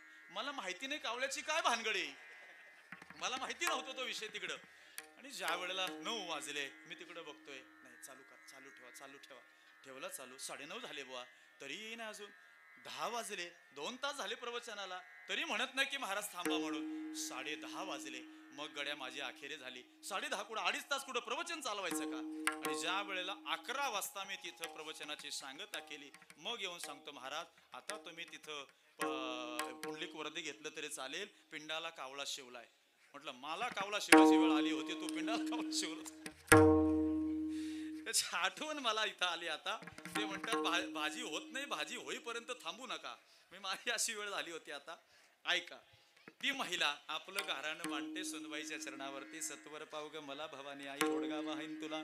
सासरा माझा गावी गेला, तिकडच खपवी त्याला. सासू माझी जाच करते, लवकर निर्दाळी तिला. जाऊ माझी फडफड बोलते, बोडकी करग तिला. नंदेचं पोरग किरकिर करते, खरूच होऊ दे त्याला. दादला मारून आहोत देईन मोकळी करग मला. एका जनार्दने सगळेच जाऊ दे, एकटी राहू दे मला. सत्वर पाव ग मला भवानी आई, रोडगा वाहीन तुला. असं गोड चिंतन याच्यावरती मांडण्याचा प्रयत्न केला. जेवढं ज्ञान होतं तेवढं आपल्यासमोर मांडण्याचा प्रयत्न केलाय. सद्गुरू माऊली परमआदरणीय परमश्रद्धेय भागवताचार्य महेशजी महाराज साळुंखे यांच्या सहवासात राहून जेवढं मिळालं तेवढं आपल्या समोर देण्याचा प्रयत्न केला. जे चुकीचं असेल ते माझं अज्ञान आहे. सद्गुरू माऊली दादा महाराज राणे यांच्या कृपाशीर्वादाने जेवढं मिळालं, त्यांच्या सहवासात राहून मिळालं तेवढं आपल्या समोर देण्याचा प्रयत्न केलाय. प्रसाद म्हणून तेवढं घेण्याचा प्रयत्न करा. जेवढं चांगलं असेल तेवढं घेण्याचा प्रयत्न करा. वाईट असेल तेवढं अज्ञान ते बाजूला ठेवा. चांगल्या मार्गानं आपण या ठिकाणी या स्वरूपाला जा. खऱ्या अर्थानं हा जो सोहळा चालू आहे ते आई मुजबा देवी या ठिकाणी संपन्न होत असताना गेली 7 वर्ष आईची सेवा आपण करताय. श्रद्धेनं करा, प्रेमानं करा आणि त्या देवीवरती श्रद्धा ठेवा. देवी तुमच्या वाट्याला कधी दुःख प्राप्त करू देणार नाही. आपलं ग्रामदैवत आपल्या करता सुखाचंच पाऊल देण्याकरता प्राप्त झालेलं आहे. फक्त श्रद्धेनं आणि निष्ठेनं देवीच्या चरणावरती जा. सगळ्या मागण्या, सगळ्या इच्छा आई मुजबा देवी तुमच्या पूर्ण करेल, याच्यामध्ये कुठल्याही प्रकारची शंका नाही. एवढ्या टेकडीवरती असणारं मंदिर आणि या मंदिराकरता चालू असलेला उत्सव आणि तदनिमित्तानं हे कीर्तन आणि एवढ्या बहुसंख्येनं आपण सगळेजण इथं बसलेले आहात. आपल्या सगळ्यांच्या चरणारविंद साष्टांग प्रणिपात करतो. सुरुवातीला 8 ते 10च माणसं होती. मला घाम फुटायला आला होता. 8-10 माणसामध्ये मी काय सांगावं. पण आता शेवटला आपण या निमित्ताने इथं आलात त्याबद्दल आपले सुद्धा मनपूर्वक आभार व्यक्त करतो. महिला वर्ग बहुसंख्येनं आहे. आपल्या सगळ्यांच्या चरणारविंद साष्टांग प्रणिपात करतो. परमआदरणीय परमश्रद्धेय आमच्या डोंगराच्या पाड्याचे परममित्र आदरणीय दिलीपजी महाराज फडके आदरणीय महाराज या कार्यक्रमाला उपस्थित आहेत. त्याच्यानंतर उत्कृष्ट मृदंगाचार्य गणेशजी महाराज पाडेकर महाराजांचे मनपूर्वक आभार. या बाजूला उत्कृष्ट कीर्तनकार आणि प्रवचनकार आपल्या सगळ्यांचे श्रद्धास्थान आदरणीय भगवान बाबा आजच्या कार्यक्रमाला गायनाची साथ करण्याकरता उपस्थित राहिले. बाबांचे महाराजांचे मनपूर्वक आभार. या परिसरातील गोड वैभव ज्यांनी पनवेल, कर्जत, खालापूर आदी करून या सगळ्या तालुक्यांमध्ये भजनाच्या माध्यमातून आपली सेवा ज्यांनी समर्पित केलेली आहे, भारुडाच्या माध्यमातून सेवा समर्पित केली आहे, गवळणीच्या माध्यमातून, सोंगी भारुडाच्या माध्यमातून सेवा समर्पित करणारं संपूर्ण आयुष्य ज्यांनी भजनामध्ये घालवलेलं आहे, असं गोड व्यक्तिमत्व, माझ्यावरती नितांत प्रेम करणारं व्यक्तिमत्व आदरणीय हरिभक्त परायण बाळारामजी महाराज पाटील महाराजांचे मनपूर्वक आभार. ज्यांनी आपल्या सगळ्यांचं दर्शन घडवून आणलं. त्यानंतर परमआदरणीय परमश्रद्धेय या परिसराचे गोड गायनाचार्य, या परिसरामध्ये कुठेही कार्यक्रम असेल तर गायनासाठी विलास महाराजांची सोबत प्राप्त होते. आदरणीय विलास महाराजांचे मनपूर्वक आभार. आदरणीय बाळाराम महाराज बडेकर त्यांचे सुद्धा मनपूर्वक आभार. आदी करून जेवढी मंडळी आहे त्या सगळ्यांचे मनपूर्वक आभार व्यक्त करून आमच्या महाळुंगीची सुद्धा बरीचशी मंडळी आहे आमचे रविदादा वगैरे मंडळी आलेली आहे, त्यांचे सुद्धा मनपूर्वक आभार व्यक्त करतो. सगळ्यांची नावं घेणं उचित ठरणार नाही. एखाद्याचं नाव राहिलं तर त्याचं पातक मला लागेल. चिंद्रन गावातील बऱ्याचशा लोकांचे नावं घेतली आणि एखाद्याचं राहिलं तर तो म्हणेल कसा पुढच्या वर्षी येतो तेच मी बघतो. त्याच्यापेक्षा कोणाचे नाव घेत नाही. सगळ्या आयोजनाच्या कमिटीच्या समितीच्या चरणावरती साष्टांगपणे पात करतो. झालेली सेवा आई मुजवा देवीच्या चरणावरती वाहतो.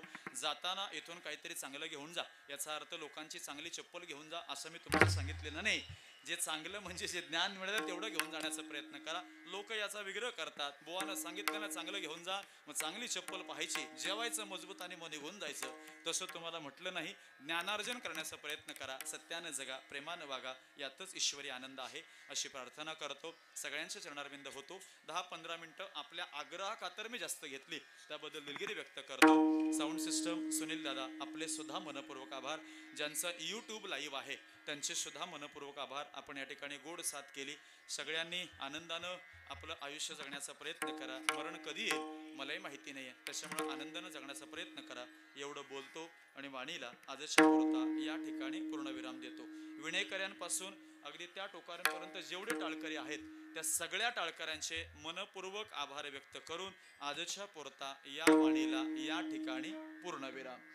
ज्ञानेश्वर माऊली ज्ञानराज माऊली तुकाराम ज्ञानेश्वर माऊली ज्ञानराज माऊली माऊली ज्ञानेश्वर माऊली ज्ञानराज माऊली माऊली ज्ञानेश्वर माऊली ज्ञानराज माऊली माऊली ज्ञानेश्वर माऊली ज्ञानराज माऊली ज्ञानेश्वर माऊली ज्ञानराज माऊली ज्ञानेश्वर माऊली ज्ञानराज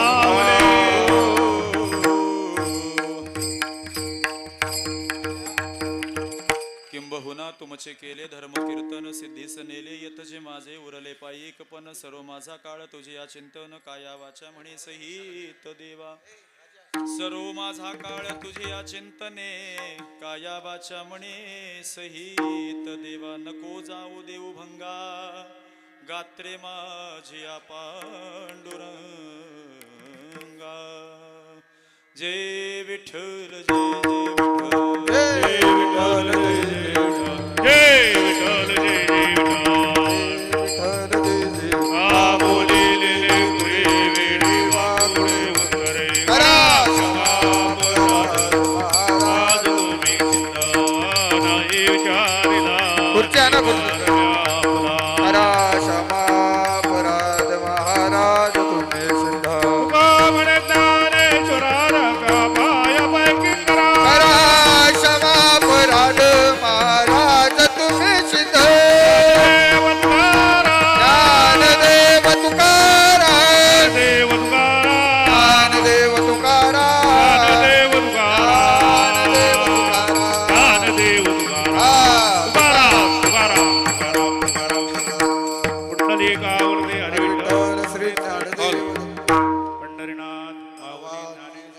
सर्वात महत्वाची गोष्ट म्हणजे कोणी उठू नका.